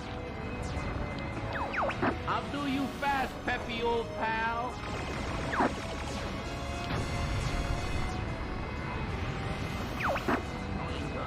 I am the great Leon. Hey, Gee, I've been saved by Fox. How swell. Of course you have. Who else is going to do it? Oh! Take care of the guy behind me. Sorry, guys. I got to sit this one out. See you, Grandpa. You're good. But I'm Joe Biden goes down. If people want to call themselves, by the way, if people want to call themselves progressive, identify as progressive, you're not welcome progressive. here. or a progressive, you know, well, that's true, that's fine. It really is. But honestly, it just it's not my favorite word. It's not the most accurate word. There's one more to go. Honestly, I much prefer the word socialist. I am a socialist in American context. Talk about that. People want to pop Democratic on the front of that. I'm fine with that too. That is the kind of socialist that I am. But I'm just... Progressive has become such a meaningless.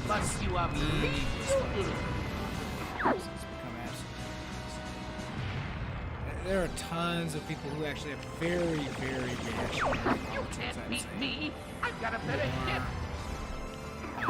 Identify as progressive. And there is nothing to stop progressivism from being incredibly undemocratic. You can't beat me. I've got a better ship.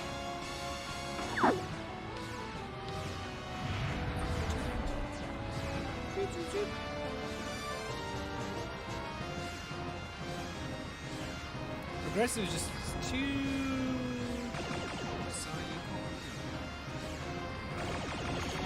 What? Oh, you bitch. This can't be happening. No metal. I'll go it alone from here. It really is fine. Far! There are also reactionary.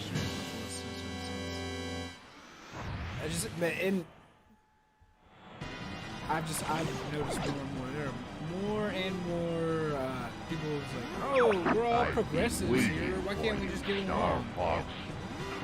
It's like, the reason we can't get along is because we don't want the same shit. That's why. It's foolish to come against me.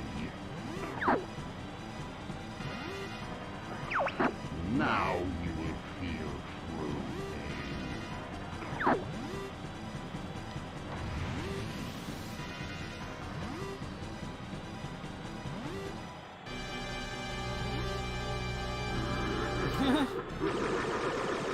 Monetize my podcast. I should just care less about what I put out. Just put out more garbage. That's my problem. You know how they always tell you, like Jamie made this joke today during the debate stream on MR. You know, when they're asking the debate candidates. Bring this down a little bit, I guess. When they're asking the debate candidates, job interview type questions. What's your biggest weakness? And Jimmy's like, oh, I'm such a perfectionist, right? Now that's such a cliched answer, or something like you shouldn't say because it just makes you look like you're fucking full of yourself. The truth is that I am a perfectionist.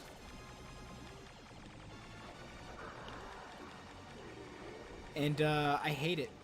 It's bad, actually. It really is. It's terrible.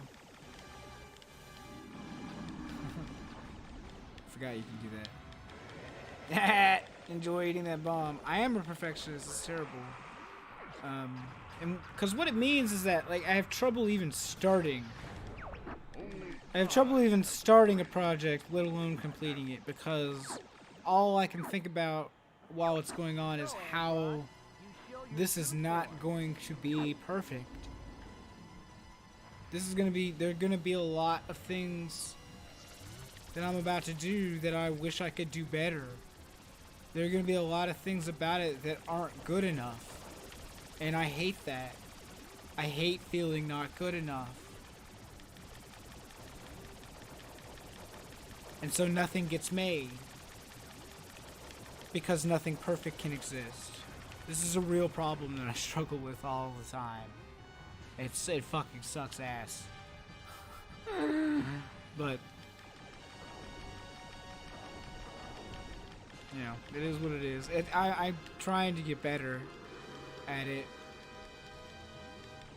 I'm already starting to feel guilty because I haven't actually put out a scripted podcast in a couple weeks, where I've actually sat down and written 4,000 words or so to deliver into a microphone in a somewhat polished manner. It's a lot of work, and I've been filling a lot of my time trying to get the tech down for these streams, and I hope people are okay with that. Don't ever give up, my son. I always feel like I'm scamming people by asking for money. I hate doing it.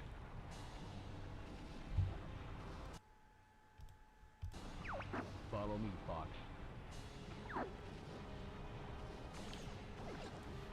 There will be some podcasts, one way or another come out soon. This way, Fox. I have an interview scheduled for, which way did you go? Not that way. Boom!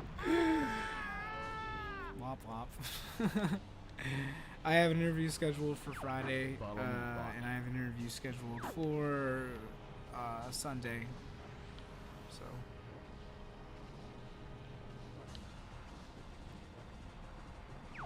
This way, Fox.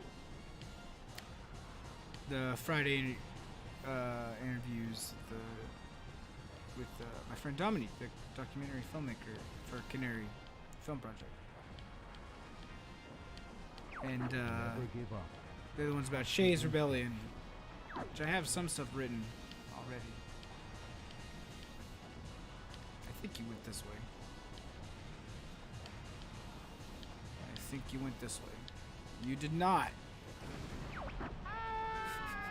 Thanks a lot, Dad. Dad trying to get me killed, man.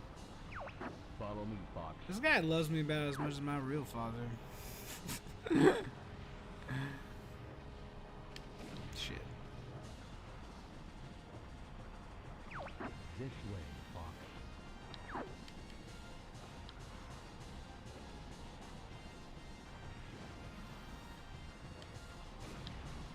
Whatever.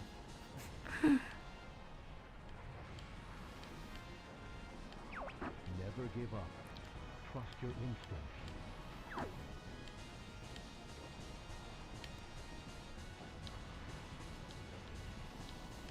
Whoa. Zoop. Ah, lost a wing.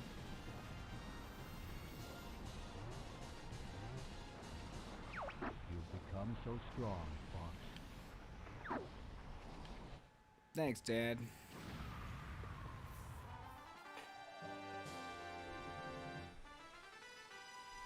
I'm the best.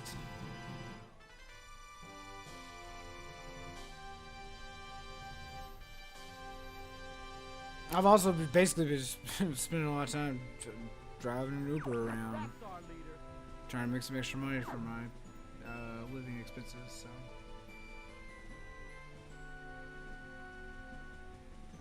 Oh, I didn't see Michael was streaming.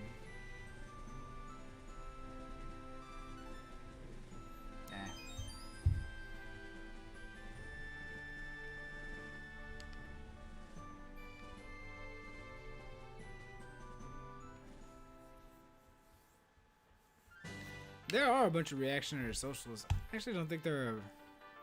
I don't think there are a ton in America. Actually. Oh shit! Did you hear that? That's the sound of my food being ready.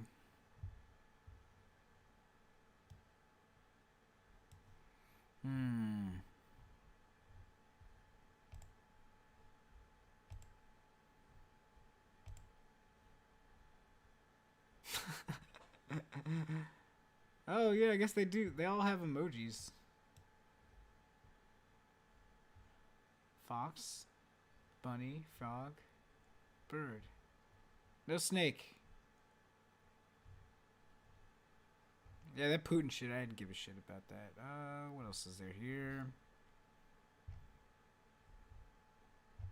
No video?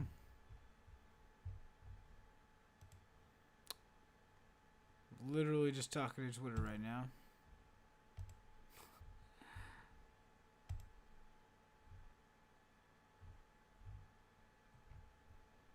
Anybody else notice that? He keeps he tried to drop all these jokes everywhere, but he doesn't smile. You guys, has he ever gotten a laugh from anyone? You can't just drop stinkers like that with a deadpan look on your face. It's really fucking creepy.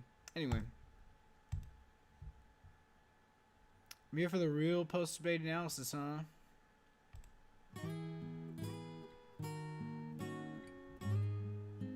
I don't know that There are probably better people with better analysis than me. I actually think you're wrong, Red.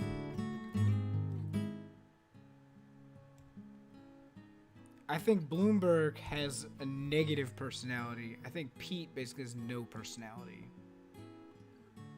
That's what I think. Like, Bloomberg has a personality. His personality is that he's an asshole.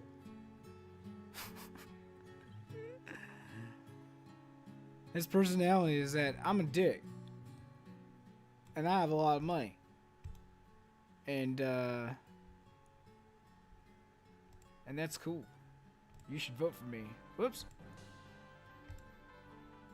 Close.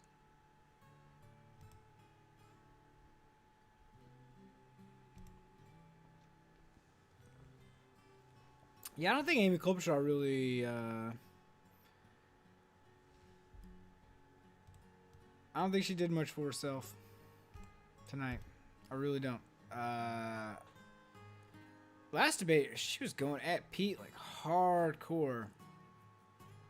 Which is like rightly so, because like he's a slimy little scumbag. And he deserves it. But yeah, I think Pete is an empty vessel. And to the extent that anything is real about him, it's a naked lust for power. And ambition and prestige.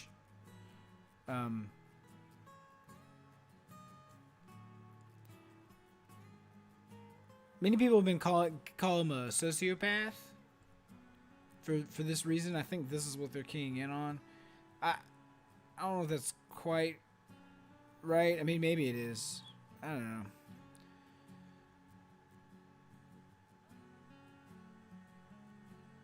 Maybe it is. Actually. Because it's just this inability to see people as anything other than a means to an end for you. Right? Like, that's the vibe I get from him. I feel like he's Julius Caesar with none of the redeeming qualities. Yeah, that was his answer. What's the biggest misconception about you? It was that I'm not passionate. I mean, are people running around saying he's not passionate? I mean, I guess that's people did the knock on him is that he's like a consultant or whatever, or plastic in some way, right? So maybe that's his way of sort of answering that charge. But like, you can be fake and exude passion, right? Hillary Clinton was Hillary Clinton a passionate person? I would say yes. I'd say she showed passion. A passion to be the president of the United States. Like real fucking bad. Like real fucking bad. That's what I think. Was she passionate about improving people's lives? No. That was basically his way of saying, like, I'm a human just like you, even though I know you've seen a bunch of evidence that, like, it makes it seem that that's not it, that's not true, but but in reality it is. Let's see what else is going on Twitter. Let's see what else is going on Twitter. Anything fun?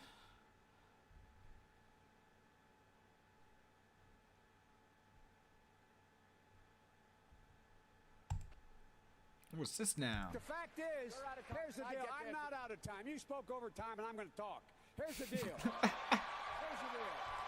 Fact of the matter is, look at what's happening here. Look at what's happening. That was their audio issue, not mine.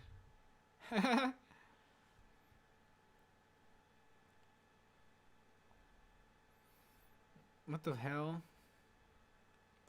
John Ervosis showing up in my feed. John Ervosis, ladies and gentlemen. John Ervosis, one half of the unprecedented podcast. The shittiest podcast you'll ever listen to. Ladies and gentlemen, John Ervosis. Let me do my John Ervosis voice. The moderators let Elizabeth Warren attack Bloomberg, which is fine.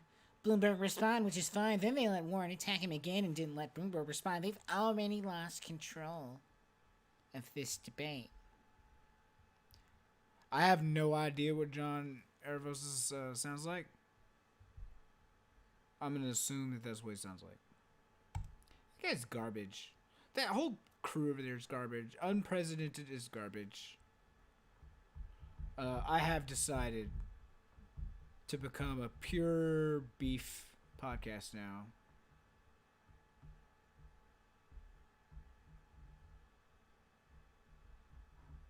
Sorry, read the chat. Those pictures of my reptilian form were deepfakes. Wrong. All those pictures of Pete as a reptilian are real. Hey, John Ervosis.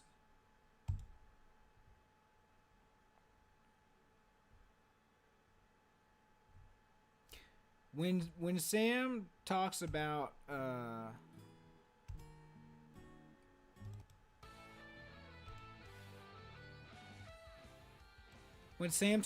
how the Bush years and Obama even times were tough, in that it turns out that like a lot of the people that you thought were on your side turned out not to really be on your side, like not to want the same kinds of things that you do. I'm beginning to think that he's thinking about Cliff. Cliff Schecter's a progressive. And I'm a progressive. So how useful can that word really be? Because Cliff and I have very different politics. We have different ideas about where power comes from, where it should come from, what constitutes electability, the appropriate use of a winky emoji, whether or not God created the block button. These are all arguments I've actually had with Cliff, and have with Cliff in some cases. Of course, those days are over because Cliff decided that I'm not worth engaging, that I'm not smart enough to argue with. He's too important for me. That's what he did when he blocked me. Big dicked me. He was like, I don't know who the fuck you are. You call Sam all the time? The majority report? Fuck you. That's why God invented the block button. And then he fucking nukes me. Because he didn't even call me any names. I was like, look, your ideas are wrong and stupid. Your politics are gross, Cliff. It was that kind of shit. All things considered, how this online usually goes, it wasn't actually that fucking out of line, I'd say. Nancy Pelosi, strong progressive. So was AOC. How useful can this phrase really be, progressive, if that's the case? Like, and then you want to talk about who's a real progressive and who's not. This is a rabbit hole. Not a good idea. You know what? Let's go into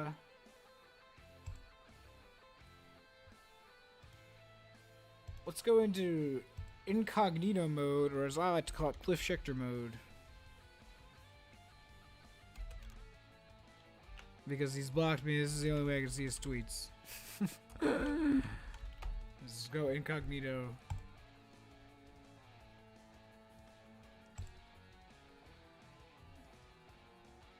Let's see if he says anything about the debate, because I'm curious. I'm curious as to. Wow. I gotta show you guys something. Hang on. Look at this.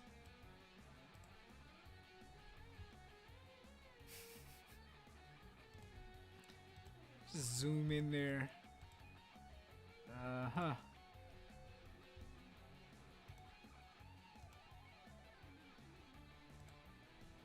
So, yeah. I mean, probably people will figure this out. I just want everyone to know, though, like, you will not, like, one of these things not like the other. Like, if you like Cliff Schecter, you might like this asshole because they are assholes together, but you are not going to like these two. Anyway, did he say anything cool here? Say anything crazy? I was looking at his timeline earlier, and it was pretty fucking wild with Bernie hate. Hair joke by Biden, funny as hell. Tomahawk chop. I don't know what the fuck he's talking about there. Let's click on that, shall we?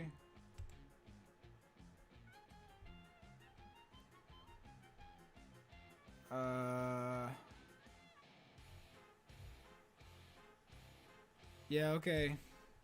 Cliff's hilarious, you guys. I think him and Andy Kindler have similar senses of humor.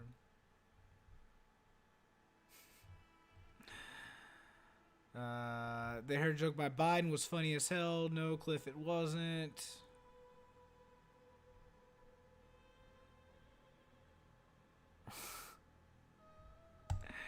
Good for Buttigieg for pointing out how ludicrous Bernie's lying about his Castro love is. He's not lying. He wasn't lying about anything.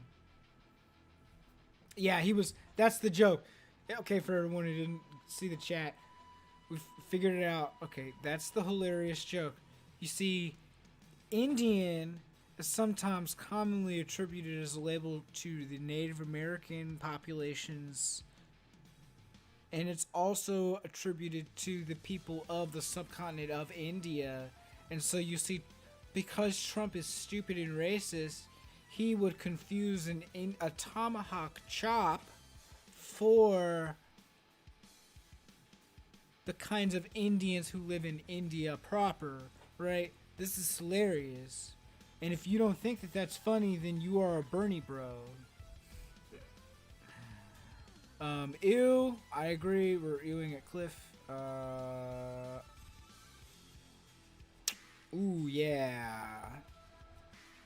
Where's that signed autograph? And that's an unfollow. Correct response. What the fuck happened to you? Such a sellout. Was it bad when Obama said the Cuba stuff, or is it just bad when Bernie says it because you hate him? That's true. Ray's a friend of mine, so I'm biased, but yeah.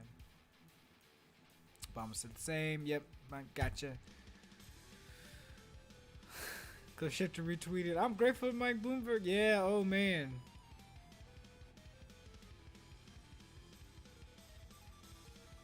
He swears he's not taking money from Bloomberg.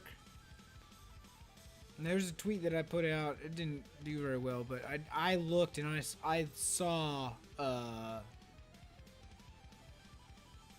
he has worked for Bloomberg in the past and is about to team up with a consulting firm who has done work for Bloomberg in the past. Excuse me, not a consulting firm, a former high-ranking member of a consulting firm who did work for Bloomberg in the past. He, Cliff Schecter that is, and this gentleman are about to join forces in a new project. I think presumably something to do with advertising or marketing of some kind. I can tell you it's definitely not affiliated with Bernie Sanders, and there's, because of the way Cliff has been tweeting, I suspect that he is not being paid by Bloomberg right now, but he is seeking to be, or anticipates that he will be being paid by Bloomberg ultimately, after however many pass-throughs, that the money will be coming. And like, that is what this is really, or partly about. So like if he's pretty sure that he's going to be taking the money in the future, does that count as him taking money, and that's why he's saying this? I mean, I think it kind of does, but like technically no. All of this is speculation on my point. I could be completely wrong about all of this, except for the part that he has taken Bloomberg's money in the past. I do know that. And if you read his feed, it's pretty soft on him because I think he's either taking the money or is about to start taking the money. Blah, blah, blah. Mom's man. How very progressive. Oh.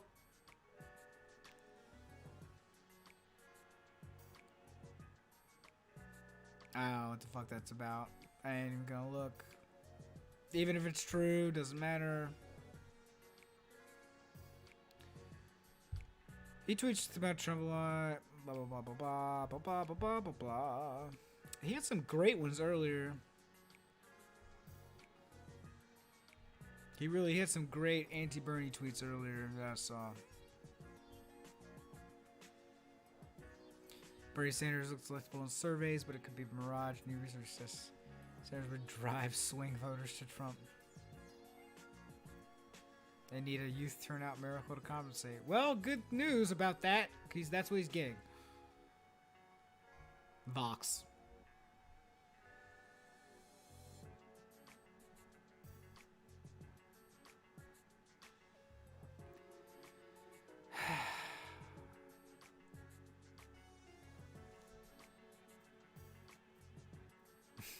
I mean, in that case, he was probably right.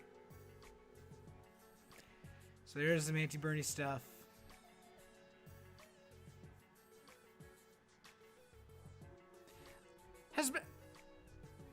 I'll throw this out there to anyone who sees this. Honestly asking, has Bernie Sanders running in an election at any point, has it ever thrown the race to a Republican? Either when he ran as mayor, or as a senator, or a congressperson? At any time when he was running as an independent in Vermont, did he ever cause the Republican, the more right-wing candidate, to win over the left candidate? In other words, did he split the left vote enough at any point that a right-winger won? I'm pretty sure the answer is no. That has literally never happened, and he's an old man with a long career in politics. It's never happened one time. His third-party candidacy might result in a Republican victory. If that's literally never happened, then who gives a shit?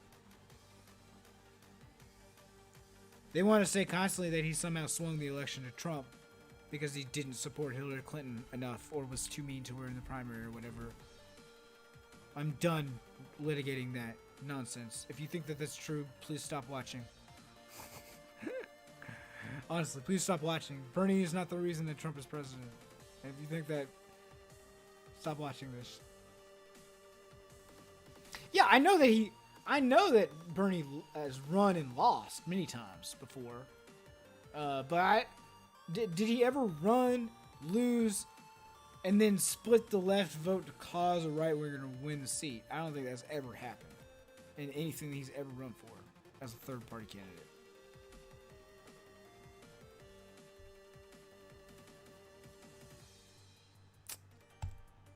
Is he cloud chasing here? Earlier I saw him using I don't know what this is. Whatever. Just cloud chasing. I mean, respect. I do that shit too. Oh, Daily Beast reporter.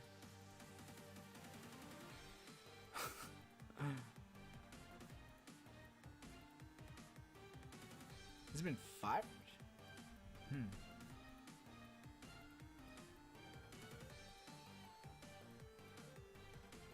Win Florida and it's over. That's the tweet. Joe Biden can win in Florida. Yeah. Does anybody think he's even gonna live till election day? All right, baseball tweets, whatever. Where's the when he called some Bernie Bros incels earlier? I thought that was classic. I wanted to see this. Shocked, incredulous about Bernie Sanders' weird history. I have seen this, I believe.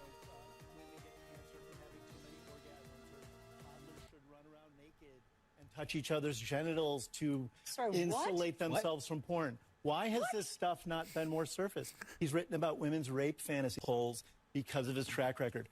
Bernie has all of this loopy stuff in his background saying things like, you know, women get cancer from having too many orgasms, or toddlers should run around naked and touch each other's genitals to insulate themselves from porn. Why has this stuff not been more surfaced? He's written about women's rape fantasies. That hasn't been surfaced. That's the loony side of Bernie. The policy side of Bernie is he has not been good on immigration. He has not been good on criminal justice reform. He was an avid backer of the '94 crime bill. He's bad on guns, bad on immigration. And as a legislator... Bernie says your kids can be naked. They're coming for us.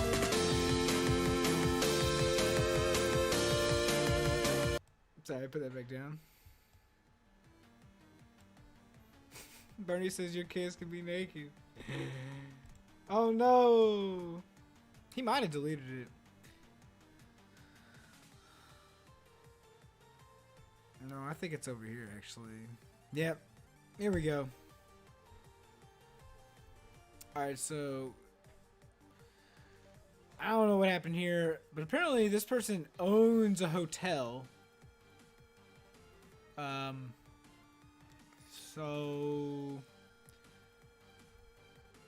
So they own a hotel.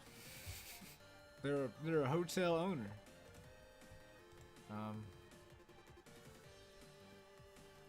So I don't know about you. I don't own a hotel. I don't know anyone who owns a hotel. Seems like an expensive thing to own. I'm not sure I spend a lot of time standing hotel owners, but okay. Seriously, Jamie, in my humble opinion, don't bother. There are decent people supporting Bernie, and then the irrelevant, angry incel bros on this site harass people. You are so accomplished, so beyond them, you owe them absolutely nothing. Damn, bro. I hope she sees this. Oh shit, she did, Cliff. She saw it. Aww. He's used to it though. Just know that your friends have your back. The bros couldn't shine your shoes.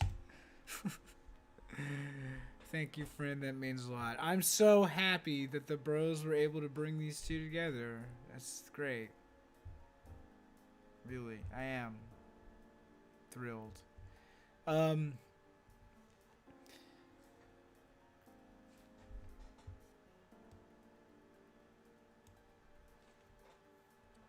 mean,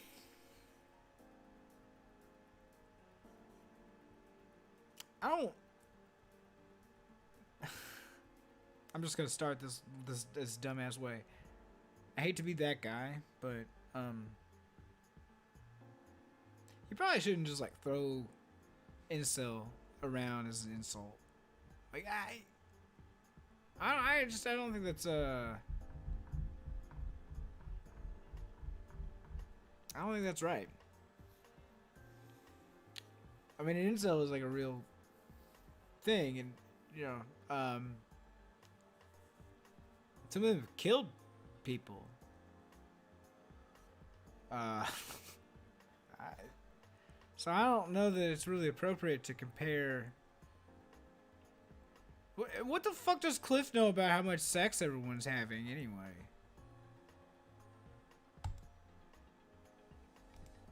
Does that look like the face of a guy having a bunch of sex to you? Does this guy fuck? Does that guy fuck? Walter. Hey. Does that guy fuck? My production assistant says that guy don't fuck. Anyway. So he basically didn't tweet about the debate at all. Did he? Nope.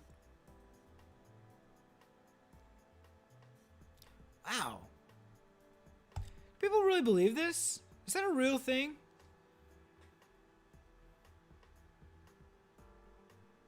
Was he fit and focused tonight? I don't think so at all. I thought he was angry and loud and incredibly assertive, but focused? Fit? No, he wasn't. He was crazy. He's a crazy old man who yelled a lot. And a lot of what he said didn't seem to make any sense to me. I'll tell you what Cliff is. Once I preface this by saying I am not accusing Cliff of any crimes of any kind, and I do not mean to imply that Cliff should be arrested by the police and questioned. With that being said, Cliff's a scam artist and a thief who promises signed autographs of Mark Hamill to people who give money to his shitty ass fucking campaigns and then doesn't deliver. That's the kind of person that Cliff is. Cliff is a dirty, rotten fucking scoundrel thief whom I am not alleging deserves to be arrested and questioned by the police in any way, and I am not I'm not saying should be charged in a court of law. I am not impugning the character of Cliff Schecter in any way in a legal sense. I'm just saying, in my opinion, he's a dirty, rat-faced fucking thief and scam artist.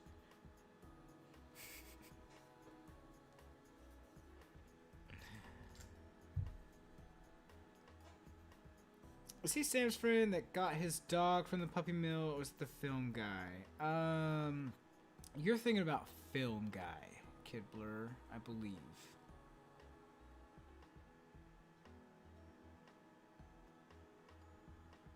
I believe you're thinking about Matthew, film guy, who, hey, really should have finished that Cernovich documentary by now, but other than that, is not a thief and scam artist, and is still cool in my book. Cliff Schecter, no. I don't know. I don't think Joe Biden did very well at all tonight. I thought he was garbage. I thought he was fucking garbage.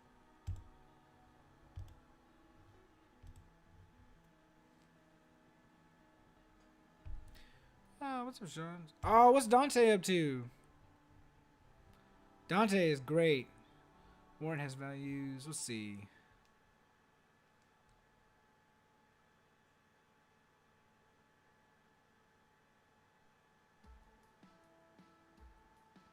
Warren is not trying to be Bernie's running mate in any way.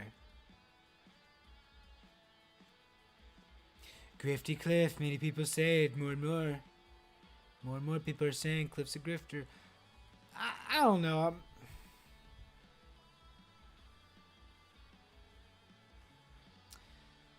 I don't know. I could talk all day about how bad Cliff sucks and all the myriad ways that he sucks, but I know that kind of content's easy to produce. People love that shit, but I'm actually not going to do that right now. I want to watch this. Hang on. That he did. Why shouldn't I believe her? You know, Let's check this out.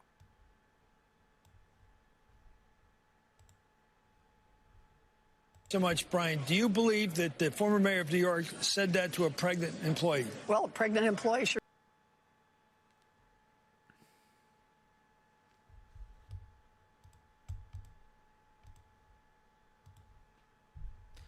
Bah. Do you believe that the former mayor of New York said that to a pregnant employee? Well, a pregnant employee sure said that he did.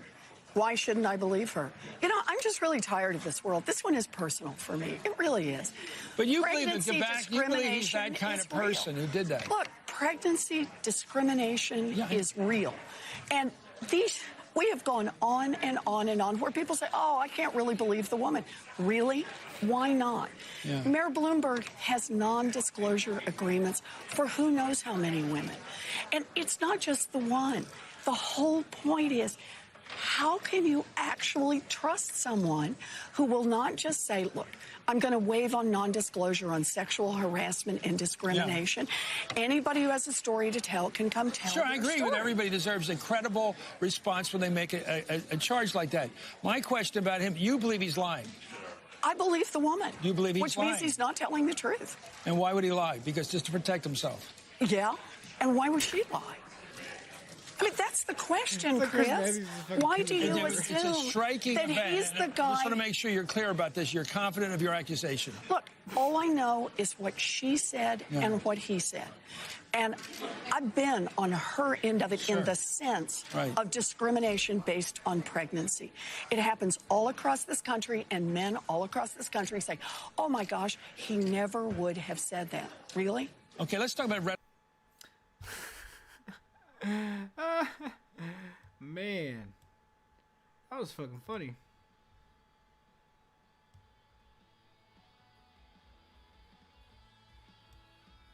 Why would he lie about that? I don't know. Fuck, man. Maybe it's because he's running for president, and it looks fucking shitty for him to be like, oh yeah, I'm a fucking asshole who told my employee to kill their baby rather than take maternity leave. Yeah, that's fucking. Like my man, like, why would he do that? Just to protect himself? Yeah, Chris, that's why. Like, what? Why does anyone lie about that kind of thing? By the way, I smirked while watching that clip, and I feel a little bad. I was smirking because like the way she said it, she nailed his ass in that moment. It's like, look, you know, he can just say, look, you're all released. She nailed his ass. She did. I don't think it's gonna do any favors for her. She's not gonna be president of the United States. She has shown an inability to connect with the populations that she needs. So I thought I saw some really great Dante Adkins traffic here. Yeah, I don't care. Anyway, I'm probably about to wrap this up because, like I said, it's 1 a.m. now. My wife will be home soon. And I need to do the dishes and eat something before she gets home. Anyway. Alright, ladies and gentlemen. Don't forget to like and subscribe. Or don't. I don't care. Either way. But one thing you should know is that I will see you